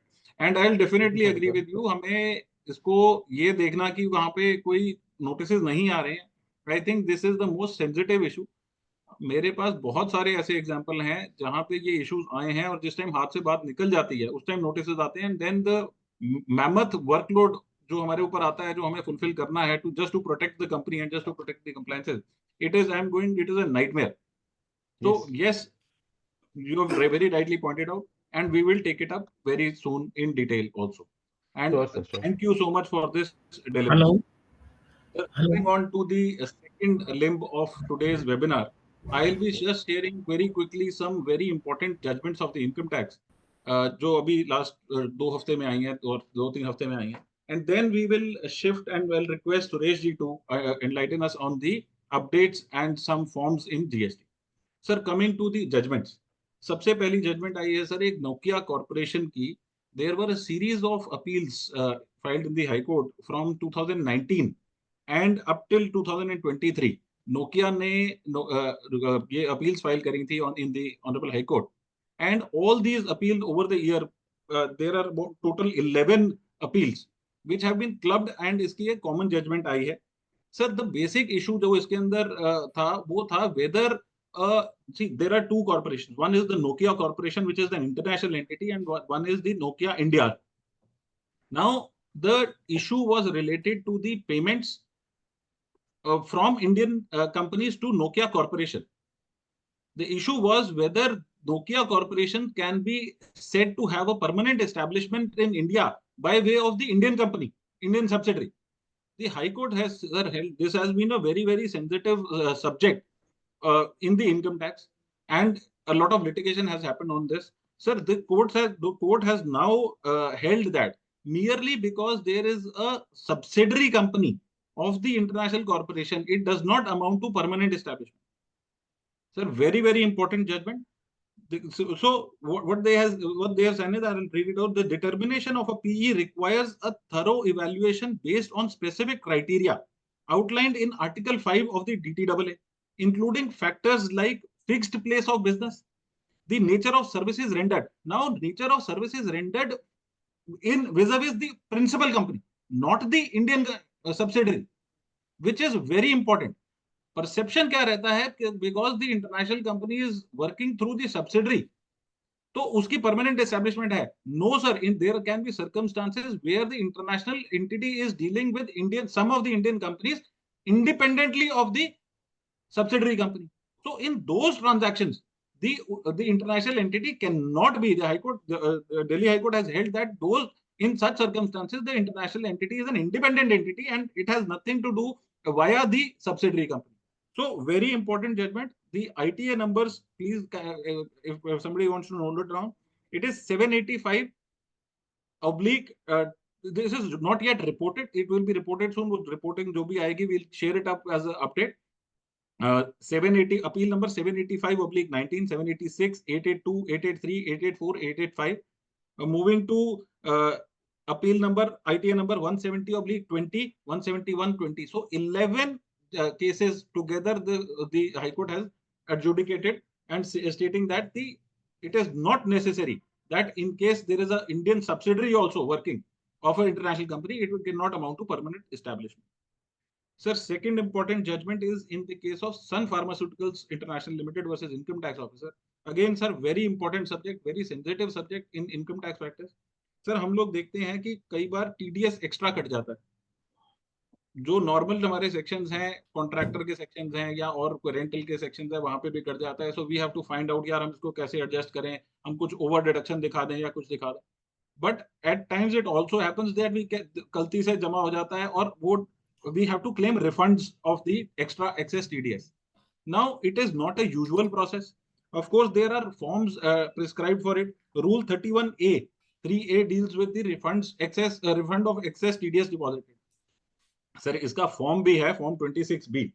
But howsoever, एक circular आया था, circular number 7/2007, in which the time limit was defined कि within the excess TDS can be claimed and refunded only within 2 years. Now, sir, in Sun Pharmaceuticals Industries Limited के case के अंदर section 195 का TDS extra जमा हो गया था. Now we know कि 195 section is only on when the deductee is a non-resident. अब नॉन रेजिडेंट दूसरा एसएससी ढूंढना, हम नॉर्मली तो क्या होता है कि कॉन्ट्रैक्टर के अंदर अगर हमें 2-4-10,000 रुपए फालतू भी जमा हो गए हैं तो हम वहां पे एक्सेस टीडीएस दिखा के भी कई बार वो कर लेते हैं, क्लेम ले लेते हैं, and we don't get into the formality of asking for the refund. Now in this case also the heavy amount of TDS was deducted, but it was not liable to be deducted. So the company applied for the refund. It was for financial year 10-11 and 12-13. The refund applications were rejecting, stating and quoting the circular number 7/2007, stating कि इसकी liability 2 साल के अंदर ही है. Now the High Court has interpreted the condition of 2 years and has stated that the condition number 1, there is no statutory requirement, no statutory limitation कि 2 साल के अंदर ही हमें ये वो करना है. By way of circular, such conditions cannot be levied. So they have overruled the legality of circular number 7/2007, and it says that in case excess TDS is deducted, it cannot be termed as tax. So the department cannot claim unnecessary enrichment just by saying कि हमने 2 साल के अंदर apply नहीं किया तो हमें refund आपका वापस नहीं करेंगे. तो अगर किसी केस के अंदर हमारे पास है excess TDS जमा हो गया है, we can file applications and we can claim the refunds. Sir, I have been advocating on this subject very broadly and very openly कि refunds के केस के अंदर even in income tax return, अब जैसे हम देख रहे हैं income tax bill के अंदर भी नया चेंज आया है कि अगर आपकी कोई income tax आपका कोई claim of refund है, then you need to file the tax return within the due date, which is July, or in case of in the other cases September, October. अगर आपकी 139(1) के अंदर आप रिटर्न फाइल कर रहे हैं, सिर्फ तभी रिफंड मिलेगा. अगर 139(4) के अंदर बिलेटेड रिटर्न फाइल कर रहे हैं तो रिफंड नहीं मिलेगा. तो these kind of limitations on refunds is unjust enrichment to the government, which is not probably it is against the principles of natural justice and against the fundamental rights also. So again, in quoting such judgments, the High Court has adjudicated that the 2 years limit cannot be sustained and the refunds were allowed to be processed. Sir, तीसरी, again, very important and everyday judgment, everyday issue. This is in the case of Vimal Trading versus National Faceless Assessment Center. The citation is writ petition number 12317 of 22. Sir, the issue was जो हमारी faceless हम scrutiny assessment करा रहे हैं या 148 के cases चल रहे हैं, उसके अंदर the oral hearing, the issue has been litigated thoroughly. Even Delhi High Court की अभी recently एक judgment आई थी. Now again this judgment has come up, which has quashed the orders under section 143(3) since the department failed to provide the personal hearing despite a request from the appellant. Sir, mind you, अगर हम एक request कर रहे हैं section 144B, which is the new section जो faceless assessment के ऊपर है, it defines the nature and procedure of how the proceedings are to be conducted. Now, under that, subsection 6 and subclause 7 of subsection 6 defines the procedure, और ये कहता है कि अगर किसी ने पर्सनल हियरिंग मांगी है तो उसको देनी मैंडेटरी है. Now, sir, even I actually could not find the name of the judgment today, but I will definitely share it on the group. Sir, there is a recent judgment of the High Court also. It is probably from last year, जहाँ पे ये भी कहा गया था कि even if the personal hearing is not requested, it is a mandatory requirement under faceless assessment that you have to provide an opportunity of oral hearing. Sir, the rule of odi alterum is part of Article 14 of the Constitution of India. तो कोई भी hearing, because these are quasi judicial proceedings, एक oral hearing, sir कभी भी आप देखिए, अगर मैं भी अभी बात कर रहा हूं तो अगर मेरे को कहीं पे कोई चीज एम्फेसाइज करना है, कोई मेरे को आर्ग्यूमेंट है, मैं राइटिंग भी एक तरफ से दे सकता हूं, but I can not always emphasise on a particular argument by way of writing only. वो मैं सिर्फ अपने ओरल आर्ग्यूमेंट से ही कर सकता हूं, and that is where the legality comes into play, where the role of a authorized representative or a chartered accountant or an advocate comes into play to argue the case for the client. और sir आप ये भी देखें, अगर हम एक basic hearing के अंदर जाएं, हम हमेशा बात करते हैं कि हियरिंग आ गई है, हम ये नहीं कहते कि अपॉर्चुनिटी आ गई है हमने सबमिशंस के लिए, हमेशा उसको नाम भी हमेशा हियरिंग का दिया गया. So hearing by fundamental means, it means audi alteram, that you have to argue orally before the officer. So that is a fundamental right. तो हमारे आज भी जितने भी केसेस हो रहे हैं, I will urge everybody to request for personal hearing. अगर किसी में नहीं भी हुई है, then also sir it is mandatory for the officer to provide the opportunity. So ये judgment आई है Vimal Trading versus National Faceless Assessment Center. This is the Bombay High Court judgment. Sorry, मैं दिल्ली बोल गया था. This is the Bombay High Court judgment. But Delhi की भी एक judgment है sir. I'll definitely share it on the group. Sir, moving on, again very good judgment. थोड़ा सा income tax direct नहीं है, but it was a very good subject जो मेरे को लगा. अभी गौरव Gupta ji, today is not amongst us in the group. He is arguing a bail application in GST. ये उसी से related case है. Rather, I have shared this with him also. So this is Radhika Agarwal versus Union of India, writ petition number 366 of 18. Sir, it says it was a customs case wherein the Supreme Court has observed that the custom officers are not police officers, and they must satisfy a higher threshold of reason to believe. Sir हो क्या रहा है, even GST के अंदर हम arrest देख रहे हैं कि एक एलिगेशन बना कि यहाँ पे फेक इनवॉइसिंग है और उसके अंदर अरेस्ट जाके हो जाते हैं. In a very recent case also we have Gaurav ji और मैं भी, I was also involved in the same case, जहाँ पे we have challenged the bail application, sorry, we have challenged the arrest. Now what happened was this gentleman was arrested early in the morning on account of these fake invoices and everything. Now sir, यहाँ पे क्या होता है कि आपकी what are the allegations and what are the penal consequences? There are judgments of the Supreme Court which state that कि ये you cannot simply go and arrest in such cases जहाँ पे एक threshold से कम की liability है, या arrest की या total जो punishment है वो कितने साल की punishment है. There are guidelines of the Supreme Court stating that the arrest cannot be made in this manner. Sir, mind you, the arrest itself was declared illegal. Not only that the bail was granted, bail की जरूरत नहीं पड़ी because the arrest itself was declared illegal and the person was free to go home the very same day. So it has never happened before, but that day it did happen. So even the department was taken aback. How could this be done? But that is the fact, sir. We have to delve into the matter. Or even this judgment, this is of the Honorable Supreme Court judgment, a very good matter. This is WP Criminal Appeal number 366 of 18. So it says that because these custom officers or GST officers, ये एक normal police case नहीं है. So they cannot just do fishing exercise by way of making arrest. आप arrest करने के बाद उसका आपका crime जो है वो बनाओगे. No sir, they have to first work upon the allegation, the material which is against the person, and then only they can form a reason to believe कि हाँ हमें जाके इसको arrest करने की जरूरत है.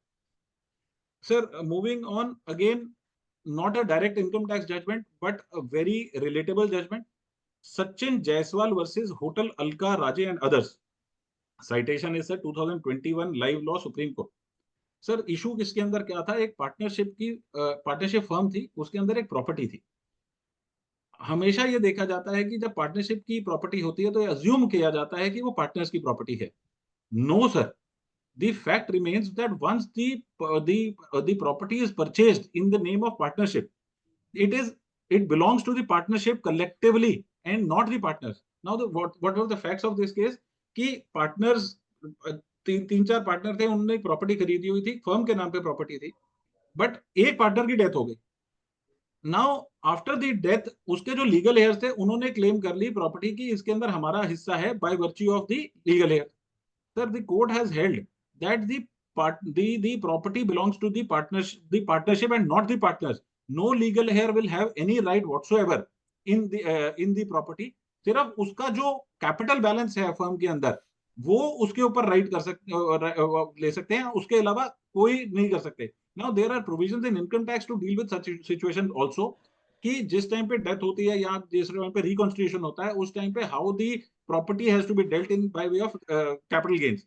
तो वहां पे we have to go into the fair market value और उसकी पूरी इवैल्यूएशन होनी पड़ेगी under the income tax rules also. So this is again a very very important judgement. I will again share the name of the judgement which is Sachin Jaiswal versus Mrs. Hotel Alka Raje and others. Now in this case we have the lower court, the high court had held that this in favor of the partnership, जो remaining partners थे उनकी favour में कर दिया था. It was a suit for declaration of property. तो civil suit था, it is not a taxation case but it was a very relatable case, and that is how I wanted to share with this the members. तो very important judgment sir, going to have very serious consequences even in income tax. So with these words, sir, I thank you, and these were the important judgments that I wanted to share. Now I request Suresh ji to kindly enlighten us on the GST updates and the forms. Sir, please. Thank you, Jaiswal ji. सभी members को नमस्कार. As a matter of policy star ने decide किया कि हम हर fortnightly अपना webinar करेंगे फर्स्ट एंड थर्ड सैटरडे को. इन दी सीरीज आज मंथ का पहला सैटरडे है और 11 से 1 तक का टाइम हमने अपने वेबिनार के लिए रखा है और आगे हमारा फोर्टनाइटली रहेगा. All the member are requested to please note down. Permanently we will do first and third Saturday 11 से 1 वेबिनार बाय द स्टार, जिसमें हम income tax updates, GST updates भी करते हैं. और आज हमने एक स्पेशल टॉपिक आरओसी अपडेट्स भी रखा था, जिसमें मयंक भाई जी ने अपना आरओसी कॉम्प्लायंसेस के बारे में पूरा डिस्कशन किया. हमने पहले आरओसी से अपडेट हुए, फिर इनकम टैक्स से अपडेट्स हुए जजमेंट से. अब बारी है जीएसटी अपडेट्स की. एज फार जीएसटी अपडेट्स की मैं बात करूं, और अभी मैंने बताया है कि हम फोर्टनाइटली वेबिनार कर रहे हैं, तो लास्ट बजट्स के अंदर जितनी अमेंडमेंट्स आई थी रिलेटिंग टू जीएसटी वो हमने बजट मीटिंग में कर ली थी. और चूंकि हम ऑल अपडेट्स पिछली मीटिंग में कर चुके हैं, उसको रिवाइज करने का कोई मीनिंग नहीं है. और पिछले 15 दिनों में कोई सर्कुलर नोटिफिकेशन जीएसटी डिपार्टमेंट की सीबीआईसी की तरफ से नहीं आया. लेकिन अगर वो नहीं आया तो इसलिए नहीं आया कि टाइम दिया गया. अभी हमारे पास 2 एमनेस्टी स्कीम चल रही हैं जीएसटी के अंदर. We have 2 amnesty schemes going on, जिसकी लास्ट डेट बहुत नजदीक आ गई है. एक की डेट 31 मार्च है जिसमें टैक्स कॉम्प्लायंसेस करना है, और सेकंड की है 7 अप्रैल है लास्ट डेट. आज हम एमनेस्टी स्कीम अंडर जीएसटी दोनों स्कीम को चर्चा में रखेंगे, क्योंकि प्रैक्टिकली आज हम इन 2 एमनेस्टी स्कीम पर ही काम कर रहे हैं as a GST tax professionals. अगर मैं इन दो स्कीमों की बात करूं तो पहली मैं बात करूंगा सेक्शन 16(4) की स्कीम की। सेक्शन 16(4) CGST एक्ट हम सब जानते हैं कि हमें एक लिमिटेशन देता है कि हमें अपना ITC कब तक क्लेम करना है। हम सब जानते हैं कि किसी भी पर्टिकुलर साल का ITC हम उसके नेक्स्ट फाइनेंशियल ईयर की सितंबर की रिटर्न तक करते हैं, जिसको अपडेट बढ़ा के वो नवंबर तक कर दी गई है। ये हमारे यहाँ सेक्शन 16(4) में प्रोविजंस हैं। लेकिन 1 जुलाई 2017 को GST एक्ट आया। 17-18, 18-19, 19-20 और 20-21 में इनिशियल ईयर थे, सभी लोगों से काफी गलतियां हुई थी और काफी गलतियां होने की वजह से लोगों ने ITC क्लेम रह गया था किसी कारण से, और वो 16(4) को बीट नहीं कर पाए थे। और उनका वो असेसमेंट जब हुआ, 17-18 का असेसमेंट हुआ, 18-19 का असेसमेंट हुआ, 19-20 का असेसमेंट हुआ, तो लोगों की डिमांडें क्रिएट्स हो गई, क्योंकि उनको इन एलिजिबल ITC में डाल करके उनके ऊपर डिमांड निकाल दी गई थी सरकार की तरफ से। जब 17-18 के 18-19 के केस हो गए तो CBIC को समझ में आया कि ये गलतियां बहुत लंबे तादार पे हो गई है, तो उन्होंने एक एमनेस्टी स्कीम दे दी। एमनेस्टी स्कीम जो है वो नोटिफिकेशन नंबर 22/2024 8 अक्टूबर 2024 को आई, और जिसमें सेक्शन 16(5) और सेक्शन 16(6) को ऐड किया गया।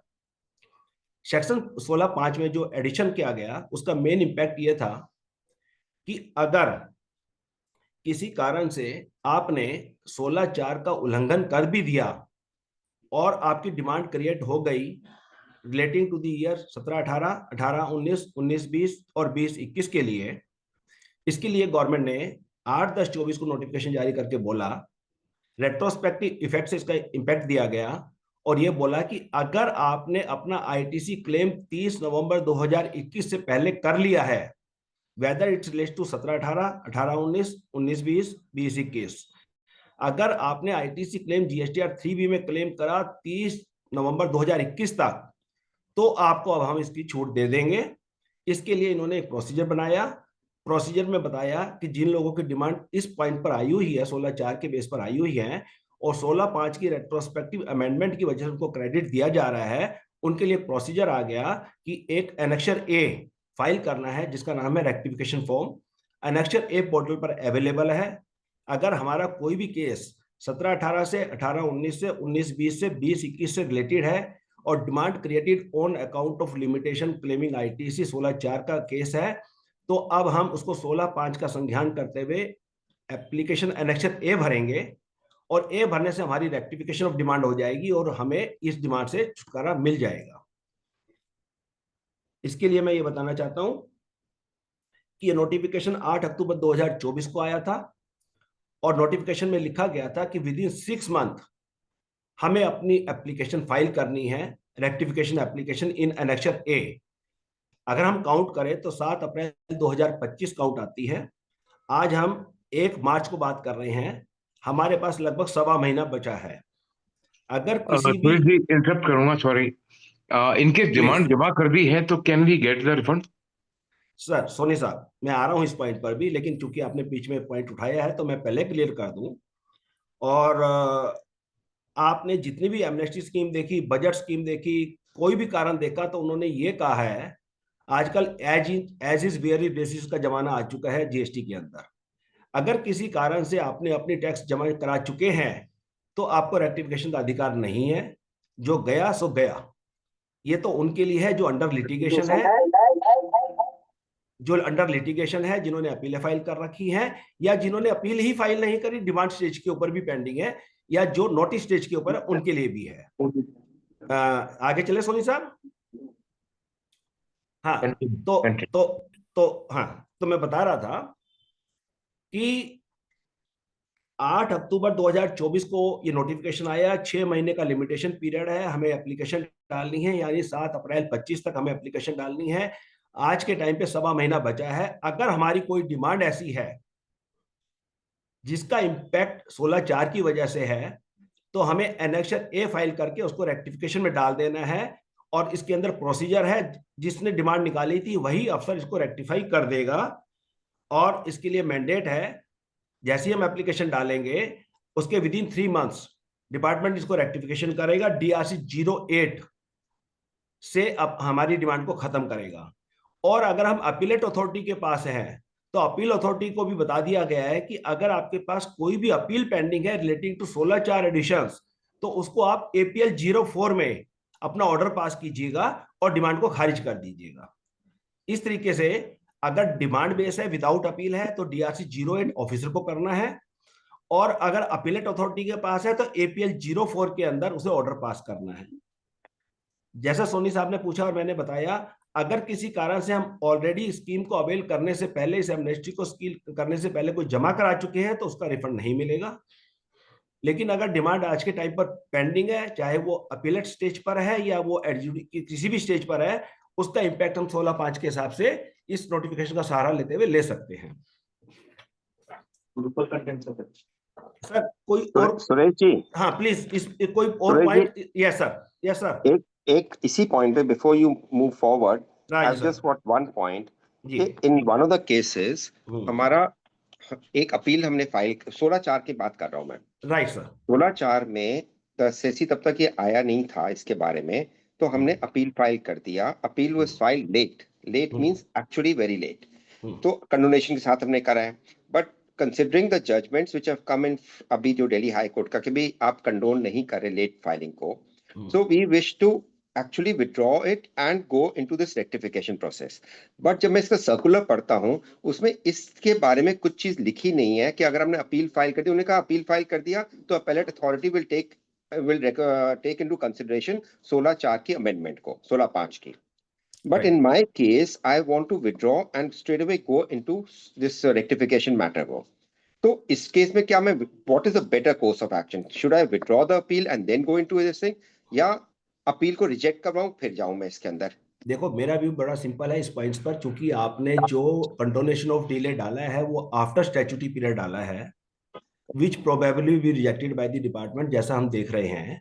तो in view of that better है कि डिपार्टमेंट की रिजेक्शन से पहले आप खुद ही उसको विड्रॉ कर लीजिए, क्योंकि वो आपकी तरफ से गलत हो चुका, आपको डालना ही नहीं था लेकिन आप डाल चुके हैं, तो बेटर उसको विड्रॉ कर लीजिए।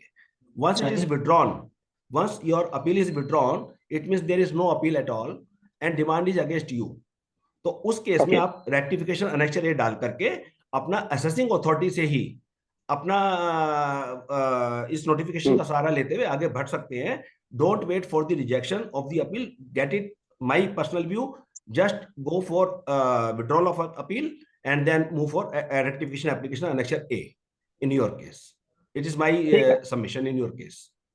ठीक है जी। एनी फर्दर क्वेश्चन ऑन 16(4) ताकि हम फिर सेकंड एमनेस्टी पर चलें? Any member please, so that हम इसको यहाँ कंक्लूड करें और आगे चलें। Sir, one more question. Please. Very small question. Please. In one of my case, the department has issued SCN to avail the ITC, and that supplier is found to be guilty in raising the bills. So, ये develop हुआ, मेरे staff ने attend किया officer को, तो उन्होंने कोई 85,000 रुपए का एक जो ITC अवेल किया था उसका DRC 03 हमने फाइल कर दिया है। उसके बाद क्या इंटरेस्ट का जो इंटरेस्ट पोर्शन है और पेनल्टी है, can we opt for this amnesty scheme? नहीं, देखिए सोनी साहब, पहले तो पॉइंट ये है कि जो आप बात करिए 16(4) से रिलेटेड है या जनरल डिमांड से, या फिर मैं सेकंड पे बात करता हूं। अगर ये जनरल के ऊपर है ना, तो जनरल स्कीम पहले सुन लीजिए, क्योंकि अभी हमने 16(4) की बात करी है सोनी साहब। There are 2 scheme, one is 16(4) known as 16(4) scheme, another is general scheme. अभी मैं जनरल स्कीम पर स्विच ओवर हो रहा हूं। Let us discuss scheme first of all, then we will take your query. ठीक है सोनी साहब, ठीक है। Now moving further to another scheme which is called section 128A scheme.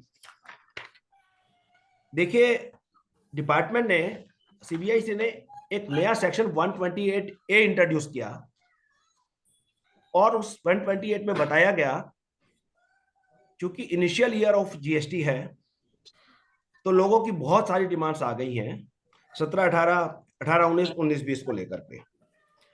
और कहीं ना कहीं सरकार को जब लगता है कि कोई अमनेस्टी स्कीम देने की जरूरत है, तो उन्होंने अमनेस्टी स्कीम भी दी है, सेक्शन 128A। अब हम 128A को डिस्कस करते हैं। 128 के अंदर अगर आपकी डिमांड आ गई या डिमांड नहीं आई, एससीएन अभी आया और डीआरसी 01 आया, दोनों सिचुएशन में कवरेज है। लेकिन टैक्स पीरियड होना चाहिए 17-18, 18-19 या 19-20। जहां तक मैं समझता हूं इन तीनों स्टेज के अंदर 17-18, 18-19 और 19-20 एससीएन की स्टेज लगभग निकल चुकी है और ऑर्डर बन चुके हैं। अब हम डिमांड की स्टेज पर खड़े हैं। हम स्कीम को अगर देखें और देखते हुए हम बात करें तो स्कीम में बताया गया, अगर आपकी डिमांड सेक्शन 73 में कंफर्म हुई है, 73 में डिमांड आई है, तो आप एमनेस्टी स्कीम में जा सकते हैं। और एमनेस्टी स्कीम में जाने का मतलब आपको full waiver of interest and full waiver of penalty मिलेगा। लेकिन जितना सिंपली मैंने बोल दिया, इस पूरी स्कीम को समझने की आवश्यकता है कि फुल इंटरेस्ट वेवर का मतलब क्या है और फुल पेनल्टी वेवर का मतलब क्या है और टैक्स डिपॉजिट का मतलब क्या है, हमें ये सब समझना है। हम इसको डिस्कस करते हैं। पॉइंट पहला ये आता है कि अगर आपकी प्रोसीडिंग अंडर 73 है तो सेक्शन 128 में आपको टैक्स पेमेंट करने के बाद इंटरेस्ट पेनल्टी वेवर, इंटरेस्ट और पेनल्टी को जमा कराने की जरूरत नहीं है। 128 के अंदर जो फॉर्म है एसपीएल 01 या एसपीएल 02 वो फाइल कर दीजिए, उसकी लिमिटेशंस हैं, उसको फाइल करके हम अवेल कर सकते हैं। मैं भी स्कीम को पूरा डिस्कस कर रहा हूं। इसके अंदर कोई भी स्टेज हो, अगर मेरी डिमांड असेसमेंट हो गई, असेसमेंट ऑर्डर के बाद मैंने अपील में नहीं गया, तब भी एमनेस्टी कवर करती है। अगर मैं अपील में चले गया तब भी इसको हम चूज कर सकते हैं। रिट में है तब भी हम इसको ले सकते हैं। लेकिन एक प्री कंडीशन है कि मैंने अगर अपील फाइल करी हुई है अगेंस्ट डिमांड्स या मैंने रिट में गया हुआ हूं, तो पहले मुझे अपील या रिट को विड्रॉ करना पड़ेगा। अगर मैं अपील को और रिट को विड्रॉ कर लेता हूं तो then I can go for amnesty scheme for section 128A वाली जो स्कीम है उसमें मैं जा सकता हूं। किसी भी तरह की डिमांड हो, जनरल डिमांड ऑर्डर में क्रिएटेड है 73 की, tax plus interest plus penalty, तो मुझे सिर्फ टैक्स देना है, इंटरेस्ट और पेनल्टी नहीं देनी है। लेकिन अगर कोई demand order under 73 relates to only interest या ओनली पेनल्टी, तो इसमें कवरेज नहीं है। टैक्स के साथ साथ, जहां टैक्स के साथ इंटरेस्ट और पेनल्टी है, वहां पर टैक्स पेमेंट करने के बाद हमें इंटरेस्ट और पेनल्टी का वेवर है। फॉर एग्जांपल, अगर मेरी डिले फाइलिंग ऑफ रिटर्न थी किसी भी साल में 17, 18, 18, 19, 19, 20 की वजह से, जिसकी वजह से मैंने डिले टैक्स जमा कराया था और डिले टैक्स जमा कराने की वजह से मैंने टाइम पे टैक्स तो जमा कराया लेकिन इंटरेस्ट जमा नहीं कराया, जिसकी डिमांड मेरी 73 में आ गई, उस तरह का इंटरेस्ट वेवर मेरे पास अवेलेबल नहीं है एमनेस्टी स्कीम में। इसी तरीके से कोई अगर डिले फाइलिंग ऑफ रिटर्न की वजह से कोई लेट फीस पेनल्टी है, उसका वेवर भी नहीं है। लेकिन जहां कोई जनरल डिमांड आई और डिमांड के साथ साथ कॉन्सिक्वेंशियल इंटरेस्ट और पेनल्टी भी इंपोज हुई, वहां पर अगर मैं स्कीम में जाता हूं, फुल टैक्स जमा कराता हूं, तो मुझे इंटरेस्ट और पेनल्टी का पूरा वेवर मिलता है। जहां तक मैं फुल टैक्स की बात कर रहा हूं, तो उसमें बताना चाहता हूं 2-3 बातें खुल करके कि कई बार क्या होता है कि हमें मल्टीपल ईयर्स के, मल्टीपल रीजन्स की वजह से हमें एक ऑर्डर आ जाता है। हो सकता है हमारे पास एडिशन 4 आइटम पर हुई हो और हम 2 के लिए स्कीम में जाना चाहते हो और 2 को हम अपील में लेना चाहते हो, तो हमें रेस्ट्रिक्शंस हैं। इसमें बोला गया है कि ऑर्डर पे जो डिमांड है टैक्स की, आपको फुल अमाउंट ऑफ टैक्स देना है, यानी कि जिसके अंदर आप अपील में जाना चाहते हैं उसको भी आपको फोरगो करना पड़ेगा अगर आपको इंटरेस्ट और पेनल्टी का वेवर लेना है। या उसकी सेकेंड ऑप्शन ये भी आ सकती है कि पहले आप उसको अपने डिस्प्यूट को डिसाइड करा लीजिएगा अपीलेट अथॉरिटी से, और टू दी एक्सटेंट जो वो बैलेंस डिमांड रह जाए जिसको आप स्कीम में लेना चाहते हैं, तो फिर आप उसके टैक्स कॉन्सिक्वेंशियल इंटरेस्ट पेनल्टी पर जा सकते हैं। लेकिन उसके अंदर जो अपीलेट अथॉरिटी के पास जो डिसीजन आएगा उसके बाद फिर हमें उस पर जाना पड़ेगा, लेकिन हमें उस ऑर्डर के अगेंस्ट जाना पड़ेगा जो आफ्टर अपील हमें रेक्टिफाइड ऑर्डर पास होकर के हमें अमेंडेड ऑर्डर मिलेगा, उस पर जाना पड़ेगा। अदरवाइज जो हम अगर बेसिक ऑर्डर पे, ऑर्डर इन ओरिजिनल पे जाते हैं, तो हमें फुल टैक्स जमा कराना है। भले ही वो हम 2 पॉइंट पर जाना चाहते हैं, 2 पर अपील में जाना चाहते हैं, पर हमें टैक्स चारों का देना पड़ेगा, तभी हमें इंटरेस्ट और पेनल्टी का वेवर मिलेगा। और इंटरेस्ट और पेनल्टी का वेवर भी सिर्फ हमें to the extent of this 3 years ही मिलेगा। अगर किसी वजह से मेरे पास एक पर्टिकुलर ऑर्डर आया जिसमें 4 या 5 साल की डिमांड इकट्ठी आ गई है, तो वेवर मुझे सिर्फ ये 3 साल ही मिलेंगे, जो 17, 18, 18, 19, 19, 20 से रिलेटेड है। ये हमें इस बात को थोड़ा समझना पड़ेगा और आगे चलना पड़ेगा। अब पॉइंट ये है कि जो मुझे टैक्स की पेमेंट करनी है वो 31/3/25 से पहले करनी है। साथ ही साथ हमारे पास FAQ आए थे जिसमें यह बताया गया था कि कोई भी अगर हमने payment even before the assessment कर रखी है, SCN स्टेज पे करी थी या कोई इंक्वायरी स्टेज पर करी थी या वॉलंटरली किसी तरह से हमने DRC 03 से कोई पेमेंट पहले भी कर रखी है, that is all adjustable against my tax liability for this scheme.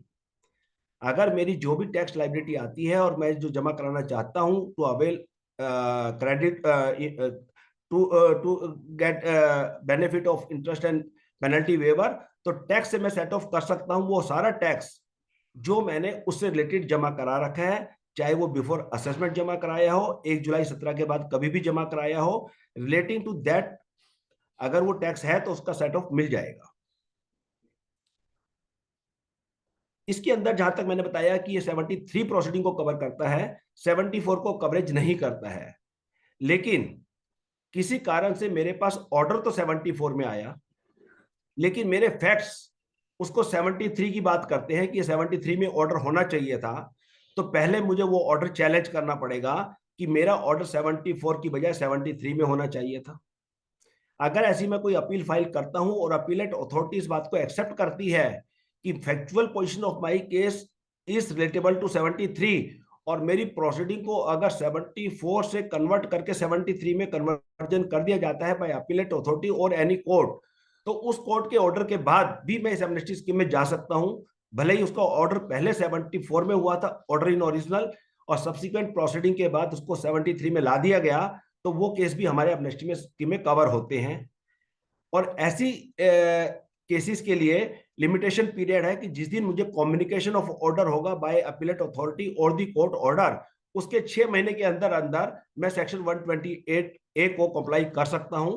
उसके लिए हमें 31/3/25 वाली मैंडेट नहीं है कि हमें 31/3/25 तक टैक्स जमा कराना है, और उसके विद इन 3 मंथ्स हमें नॉर्मल केस में, जिसके जो जनरल केसेस हैं, हमें 31/3/25 तक टैक्स जमा कराना है और 30 जून 25 तक हमें SPL 1 और या SPL 02 भरना है।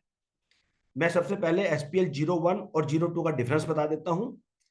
SPL 01 हमें तब फाइल करना है अगर अभी हम SCN स्टेज के ऊपर है और अभी हमारे पास एडजुडिकेशन चल रहा है लेकिन ऑर्डर जनरेट नहीं हुआ। DRC 7 अभी हमें जनरेट नहीं हुआ, DRC 01 पर अभी चल रहे हैं और हम प्रोसीडिंग में हैं। अगर हमारा कोई भी डिमांड SCN स्टेज के ऊपर है, DRC 01 हमें इशू हो चुका, तो हमें SPL 01 के थ्रू इस प्रोसेस को एक्सेप्ट करते हुए आगे बढ़ना है। लेकिन अगर हमारा एडजुडिकेशन फाइनल हो चुका, DRC 07 की स्टेज क्रॉस हो चुकी और DRC 07 बन चुका, देन हमें SPL 02 फाइल करना है। ये एक डिफरेंस था SPL 1 वर्सेस 2 का।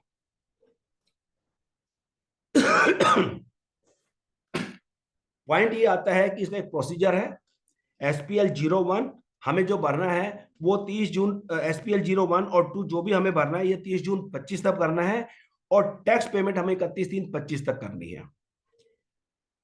अगर हमारी एप्लीकेशंस को हमारा जो भी अथॉरिटी इसको देख रही है वो एक्सेप्ट करती है, तो वो हमें इसको ऑर्डर पास कर देंगे और DRC वो SPL, अगर हमने SPL 01 फाइल किया या SPL 02 फाइल करा और उसके अंदर डिपार्टमेंट को लगता है कि कोई क्वेरी है, तो वो SPL 03 में टैक्स पेयर को नोटिस देके अपनी क्वेरी पूछ सकता है। विद इन 3 मंथ्स उसको ये इशू करना है, और जिस दिन SPL 03 पार्टी के पास आता है to explain the case, within 30 days उसको SPL 04 में उसको रिप्लाई करना है। SPL 03 देने से पहले अगर ऑफिसर सेटिस्फाई है तब भी ऑफिसर उसको कंक्लूड कर सकता है SPL 05 में ऑर्डर पास करके, और अगर उसको रिप्लाई आने के बाद सेटिस्फेक्शन नजर आता है, SPL 04 के बाद नजर आता है, तब भी वो अपनी प्रोसीडिंग को कंक्लूड कर सकता है और DRC SPL 05 दे करके। अगर किसी कारण से ऑफिसर सेटिस्फाई नहीं होता है SPL 01 या 02 जो भी हमने फाइल किया, और उसका सेटिस्फेक्शन उस पर नहीं आता, तो उसको हमारी एप्लीकेशन को रिजेक्ट करने का अधिकार तो है। अगर वो रिजेक्ट करता है तो हमारे को SPL 07 में ऑर्डर करता है। SPL 07 में अगर हमारे पास ऑर्डर आ जाता है प्रैक्टिकली, तो हमारे पास ऑप्शन ये होती है कि या तो हम उसके आगे फर्दर अपील में जाएं, और अगर हम अपील में नहीं जाते तो हमारे को एक बार जो हमने, अगर इससे पहले हमने ओरिजिनल अपील डाली हुई थी, जो हमने विड्रॉ करी थी टू अवेल द स्कीम, अगर हमने कोई रिट या कोई अपील डाल करके रिट उसको विड्रॉ करके फिर अपील स्कीम को चूज किया था, तो ऑटोमेटिक रेस्टोर हो जाती है। अगर डिपार्टमेंट हमारे से सेटिस्फाई नहीं है स्कीम के अंदर, हमें SPL 07 आ जाता है, तो हमारी वो अपील या रिट एक्टिव मानी जाएगी। और उसके बाद अगर अपीलेट अथॉरिटी के पास जब भी चले जाते हैं और वो उससे सेटिस्फाई हो जाते हैं, तो वो उसका ऑर्डर फिर SPL 6 है उसमें कर देंगे। इस तरीके से हमारा प्रोसीडिंग का चैप्टर है। पर मेन बात यह है कि अगर हमारी कोई भी जनरल डिमांड 17-18, 18-19, 19-20 की है, तो उसके लिए हमें टैक्स दे करके इंटरेस्ट और पेनल्टी का स्कीम में वेवर है। हमें 31/3/25 तक टैक्स जमा कराना है। 30 जून 25 तक SPL 01 और 2 what ever is applicable on us, वो हमें फाइल करना है और इस प्रोसीडिंग को देखना है। अभी मैंने 128 के जो पॉइंट्स थे वो बताने की कोशिश किए। अब हम क्वेश्चन आंसर के थ्रू लेते हैं कि स्कीम में अगर कोई पॉइंट रह गया मेरे से, तो हम क्वेश्चन आंसर के थ्रू उसको कवर करने की कोशिश करते हैं। All members are requested to please may raise any question on the amnesty scheme 128A in this case. Please, any member. I will also request Gaurav ji भी आ गए हैं। हाँ, गौरव जी आ joined, गए जी। I will also request brother to kindly add on up if there's in the scheme. No, definitely. I think Suresh has covered. Very good afternoon to all of you. Suresh has covered almost everything.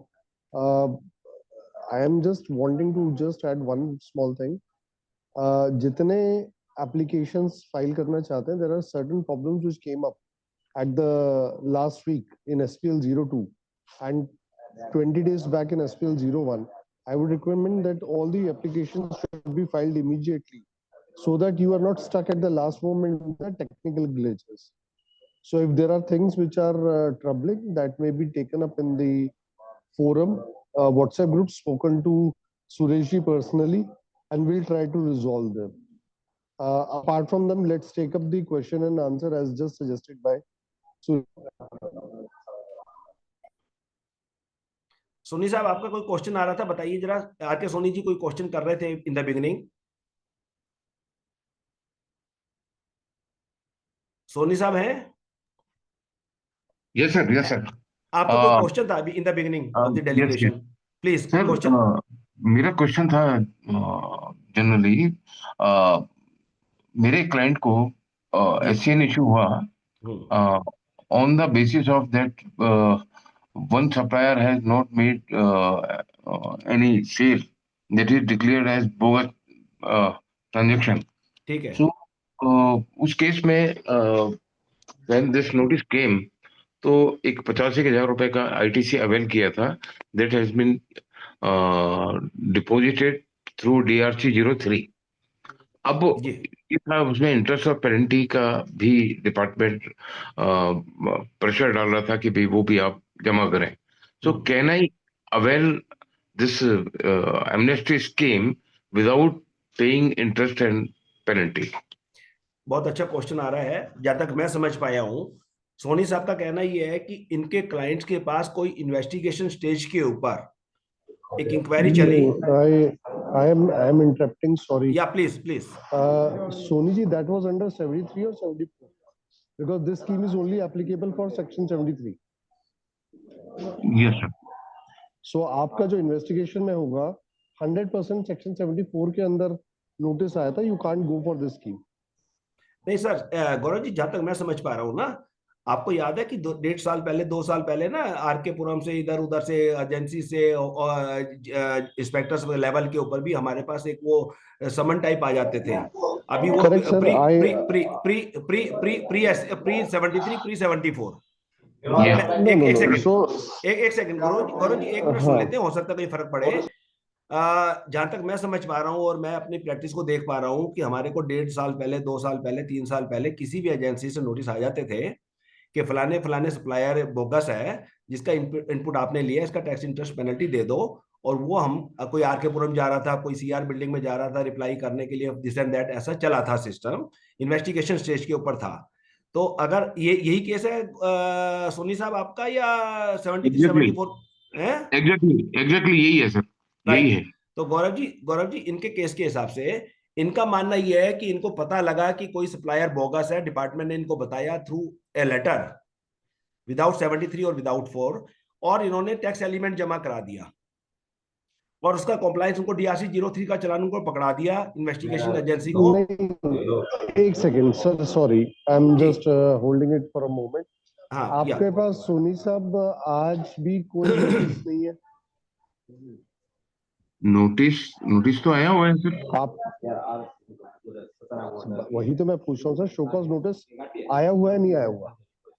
आया हुआ है, आया हुआ है। सोनी तो सोनी साहब सोनी साहब गौरव जी ये पूछ रहे हैं कि जो नोटिस पहले आया था वो अलग था, उसके बाद अभी रिसेंटली 3-4 महीने पहले डिपार्टमेंट ने ऐसे सभी बोगस सप्लायर्स को, बायर्स को सर, एक मिनट 74 के नोटिस दिए। सर, अब एक मिनट रुकिए, मैं आपसे क्यों इतनी क्लियरली पूछ रहा हूँ। ये स्कीम आपकी 4 सालों को कवर कर रही है, 3 सालों को, सॉरी। हाँ, 3 3 साल। साल, 3 ठीक है इयर्स। सर, और अगर किसी का नोटिस नहीं आया तो वैसे ही टाइम बार हो गया 73 का। नहीं सर, तो नोटिस आया हुआ है। obviously, तो वही तो मैं कह रहा हूँ सर, that is the whole issue. आपका 74 का नोटिस है, you are not covered by the scheme. तो I have to deposit the interest penalty. No, sir, you may contest your notice under 74. I'm not saying that, but right now the question is, are you eligible for this scheme? Answer is no. Okay. Right, sir. Any other member, any other query, please? Any other question? चलिए, I think, हाँ, please. Hello जी विनोद जी बोलिए। Sir, एक ऐसा था कि मेरी ना return 3 भी लेट हो गई थी, उसका 3A उसका मुझे नोटिस आया, तो बाद में मैंने रिटर्न फाइल कर दी। तो जो उसका RC कैंसिलेशन कर रहा था वो तो उसने ठीक कर दिया, वो कैंसिल नहीं आया। उसके बाद ASMT 13 आया मुझे, उसमें इन्होंने कुछ इंटरेस्ट और पेनल्टी का दिया है, तो क्या उसकी मुझे ASMT की अपील फाइल करनी पड़ेगी या सो मोटो वो भी फाइल हो जाएगा? देखिए, पहली बात तो ये एमनेस्टी स्कीम से रिलेटेड नहीं है। नहीं, हाँ, उससे नहीं है। अच्छा, अब हम दूसरे क्वेश्चन पे आते हैं कि आपका ASMT 10 में क्वेश्चन आया। ASMT 13 sir. 13 Gaurav ji, 13 audit से है, क्या है ASMT 13 क्या है? Under section 62। अच्छा, तो इसका मतलब 62 तो वो है best judgement assessment. Best judgement assessment है ये? नहीं, बेस्ट जज असेसमेंट नहीं है सर ये। हाँ, ये तो जैसे रिटर्न डिफॉल्टर का था, उसने एस्टिमेट लगा के उसका आपकी टर्नओवर हाँ, की, देखिए 62 यही कहता है। अकेला इंटरेस्ट चार्ज किया उसने, GST CGST लगा के निकाला, उसने टैक्स निकाला इतना, लेकिन मैंने रिटर्न फाइल कर दिया है। तो देखिए अगर आप सेक्शन 62 की बात कर रहे हैं, जी सर, तो 62 सेक्शन बात करता है बेस्ट जजमेंट असेसमेंट की। जी बेस्ट जजमेंट असेसमेंट ये कहती है कि अगर आप रिटर्न डिफॉल्टर हैं, जी, तो रिटर्न डिफॉल्टर होने के बाद डिपार्टमेंट चाहे तो आपकी assessment on the basis of your past history, जी आपके नॉर्म्स देखते हुए कि आपकी कैसी परचेज पास्ट में थी, कैसी सेल पास्ट में थी, क्या आपका फ्यूचर था, क्या आपकी बैकग्राउंड थी, उस पे सेक्शन 62 के अंदर आपकी best judgement assessment estimated basis पे कर सकता है।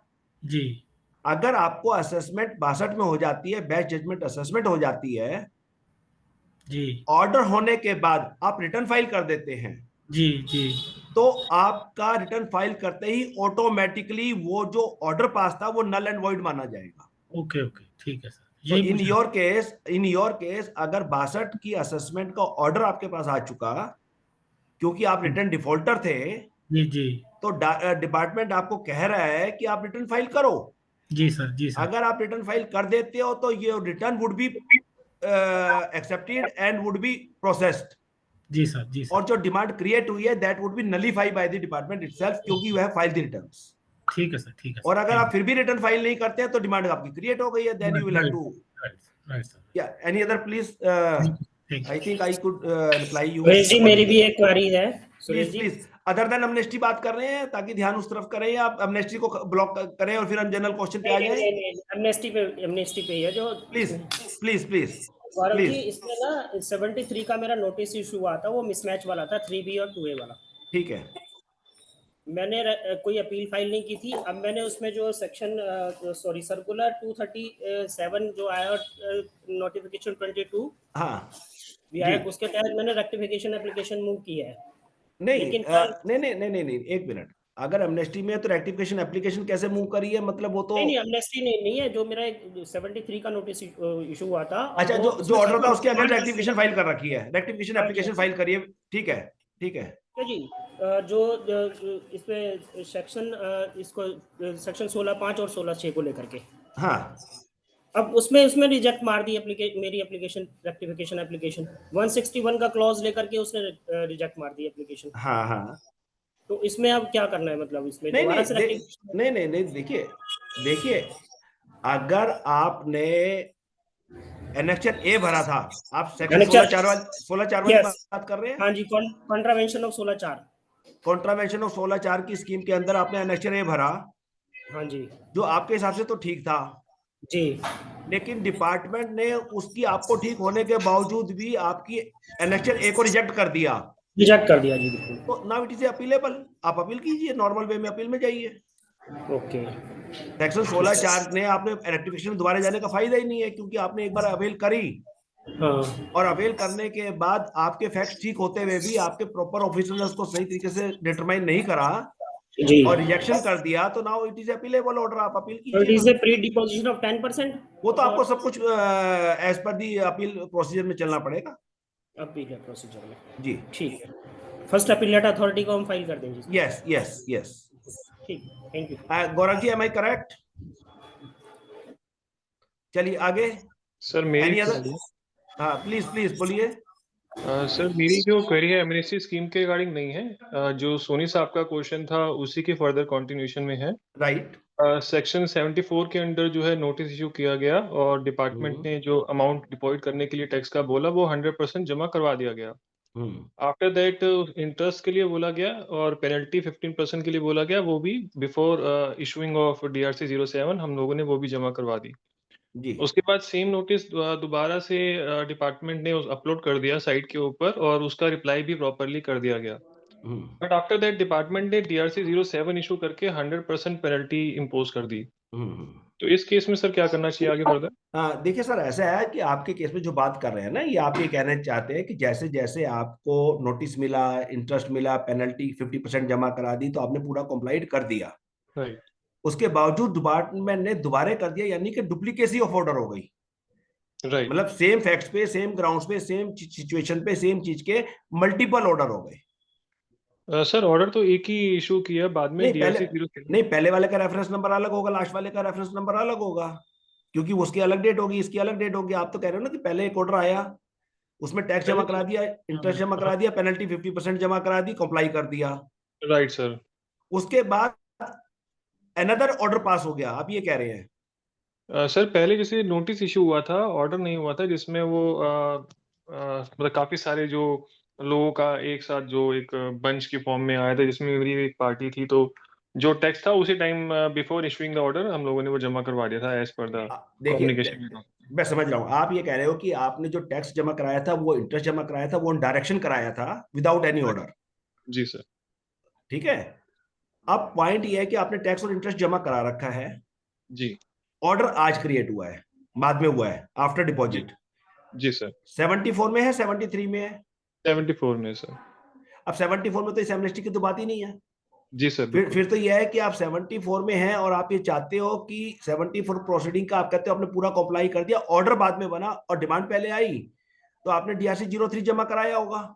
जी सर, बिल्कुल। तो DRC 03A से जो 3A बाद में फॉर्म आ चुका, उस डिमांड को एडजस्ट कर दो, क्योंकि आपकी डिमांड तो सेम है, जो ऑर्डर में डिमांड आई है वही आपने जमा करा रखी है। सर, इसमें बस एक छोटी सी क्वेरी ये है कि क्योंकि मैंने जो टैक्स जमा करवाया है वो बिफोर इशूइंग द ऑर्डर करवाया था और 15% जो पेनल्टी एप्लीकेबल थी वो जमा करवा दी थी। डिपार्टमेंट ने जो अभी DRC 07 इशू किया उसमें 100% पेनल्टी इम्पोज कर दी सर। हाँ, सिर्फ फर्क कितना है, एक सिर्फ सेकंड प्लीज आपने प्लीज प्लीज प्लीज 74 में 15% पेनल्टी जो जमा कर दी, इंटरेस्ट जमा कर दिया था, विद इंटरेस्ट जमा कर दिया था सर। तो फिर you can simply write that the matter has been concluded as per section 74(8). You go for a rectification of the order. Just आपको सिंपली लेटर देना है अपने जुडिशियल ऑफिसर को। रेक्टिफिकेशन 161 में फाइल कर दीजिए कि मेरा ऑलरेडी एक tax interest penalty as per before the issuance of SCM जमा था, and therefore my proceedings were concluded under 74(8), and now the entire proceedings are in violation of section 74(8), and therefore they should be the order should be suitably amended. It's an apparent mistake on their part. Okay sir, thank you. जी sir. Sir मेरा एक question है amnesty scheme पर, पूछ सकता हूँ? हाँ, आप यस प्लीज बोलिए ना। सर हम लोग का एक केस ऐसा था। एक सेकंड, मैं बीच में इंटरप्ट कर रहा हूँ। आई रिक्वेस्ट जिसके जिसके क्वेश्चंस हो गए हैं वो प्लीज म्यूट कर लें so as to minimize the noises, please. Sir मेरा केस ऐसा है, सॉरी सर, जी, हम लोग का केस ऐसा है कि शोकॉज नोटिस सेक्शन 74 में आया था। उसके बाद ऑर्डर जो था शोकॉज नोटिस का वो 74 में ही कंफर्म हुआ था। फिर अपील फाइल करके अपील में जो ऑर्डर आया वो सेक्शन 73 में आया कि ये जो टैक्स लायबिलिटी है वो सेक्शन 73 में डिटरमिन होनी चाहिए, और टैक्स का लायबिलिटी जो है वो हम लोग ने पूरा भर दिया था। तो टैक्स लायबिलिटी जो है वो ऑर्डर में 0 हो गया, इंटरेस्ट और पेनल्टी पेंडिंग है पेमेंट के लिए। तो since the order has been converted from section 74 to 73, yes, obviously we can apply for amnesty, and we have applied for amnesty, but yes, now 100%. now the jurisdiction officer is informing us that you are not eligible for amnesty because the first appellate authority should have remanded back the matter for recalculation of interest and penalty to us. When we pass the order under section 73, only then you will be eligible to penalty and interest waiver under the scheme. Is that correct? नहीं, assessing authority थोड़ी समझाएगी कि appellate authority को कैसे काम करना है। Exactly. Once appellate authority has given direction that is not a case of 74 but it is a case of 73, तो proceeding तो नाउ द इफेक्टिव जो भी एडजुडिकेटिंग अथॉरिटी है उसको उस अपील ऑर्डर का इफेक्ट देना है। आप तो अपील इफेक्ट के ऑर्डर के लिए बात कीजिए कि मुझे इसका इफेक्ट दो, मुझे 73 में ऑर्डर दो। जब वो 73 में ऑर्डर आएगा, अब वो 70 अभी डायरेक्टली तो आप नहीं जा सकते, अभी तो आपके हाथ में 74 का ऑर्डर हाथ में है, लेकिन चूंकि आप हो गया सर 74 से निकल के आप अपीलेट अथॉरिटी तक जा चुके हैं और अपीलेट अथॉरिटी ने आपको रिलीफ दे दिया टू दी एक्सटेंट की your case facts are covered under 73। तो आप इस अपील ऑर्डर का इफेक्ट अपने जुडिशियल ऑफिसर से ले लीजिए कि मेरे को एक फ्रेश ऑर्डर पास कीजिए जिसके अंदर मेरी प्रोसीडिंग को लिखिए कि 73 में as per the appeal order dated so and so और मेरा ये डिमांड, ये टैक्स, ये इंटरेस्ट पेनल्टी आता है, आप वो डिटरमाइन कीजिएगा। वो अपने जो ऑर्डर देगा फिर आप वो ये असेसिंग ऑफिसर से बोल रहा है, मेरे पास तो राइट नहीं है ये सब करने का क्योंकि मेरे को डायरेक्शंस आया नहीं है फर्स्ट अपीलेट अथॉरिटी से। ये जो आप बोल रहे हो ना अपीलेट और हाँ देखिए गौरव जी, आपका क्या व्यू है इस पॉइंट पर? ये कहते हैं कि अपीलेट अथॉरिटी ने क्लियर कट डायरेक्शन नहीं दी है कि उसका ऑर्डर री इशू किया जाए, but he has given a verdict that is effects of 73 points. तो गौरव जी, आपका व्यू? देखिए, दोबारा रिमांड हो नहीं सकता फर्स्ट अपीलेट अथॉरिटी से as per section 107, that is very clear. क्योंकि वो रिमांड नहीं हो सकता, the order itself will amend the order in original to the extent as written in the order. So you don't need a separate order for that. So I can What apply you for are, amnesty under the first appellate authority order itself. so you are applying the amnesty under the amnesty 74 का 73 में conversion हो गया 74 का 73 में जो conversion हो गया, you can go for amnesty. You don't need a separate order against that. So, quoting the order in appeal, you can apply for this amnesty. Yeah, we have applied, sir, for this amnesty, but then the officer is objecting to this that the assessing officer has not passed the order under section 73. So no problem. You have to give a suitable reply to this. Even Okay. if they will not agree to this, tomorrow you have to go in appeal Fine. and get this completed. Okay. Thank you, sir. Right. So questions में पूरे हो गए हैं तो Any other questions do we have on? Sir, एक मैं छोटा सा बात कहूँगा. Next meeting we will be taking up some important case laws which have happened in the past, couple of 15 days, and they are very, very important. So next meeting will be there on the alternate Saturday, not next Saturday, next to next Saturday. And I am hoping that we have completed all the questions. So the chair will consider the conclusion of the meeting for today. Sir, I have a question. I have a point, sir, if I may be permitted. Sridhar answer always, please, sir. This is to Mr. Mayank. Now, as you said, it is definitely an asset, and it's a compliance is a profit center rather than a cost. I have only one suggestion. While 8 years and 10 years could be mandatory or enough, in companies which are old and which have had a series of transfers, etc., the maintenance of the shareholders register and the directors register is very essential to trace the history of the company. In case of any dispute, it becomes a huge issue. This is something which should be done, whether you maintain the minutes or not. At least keep the directors register and the shareholders register properly maintained.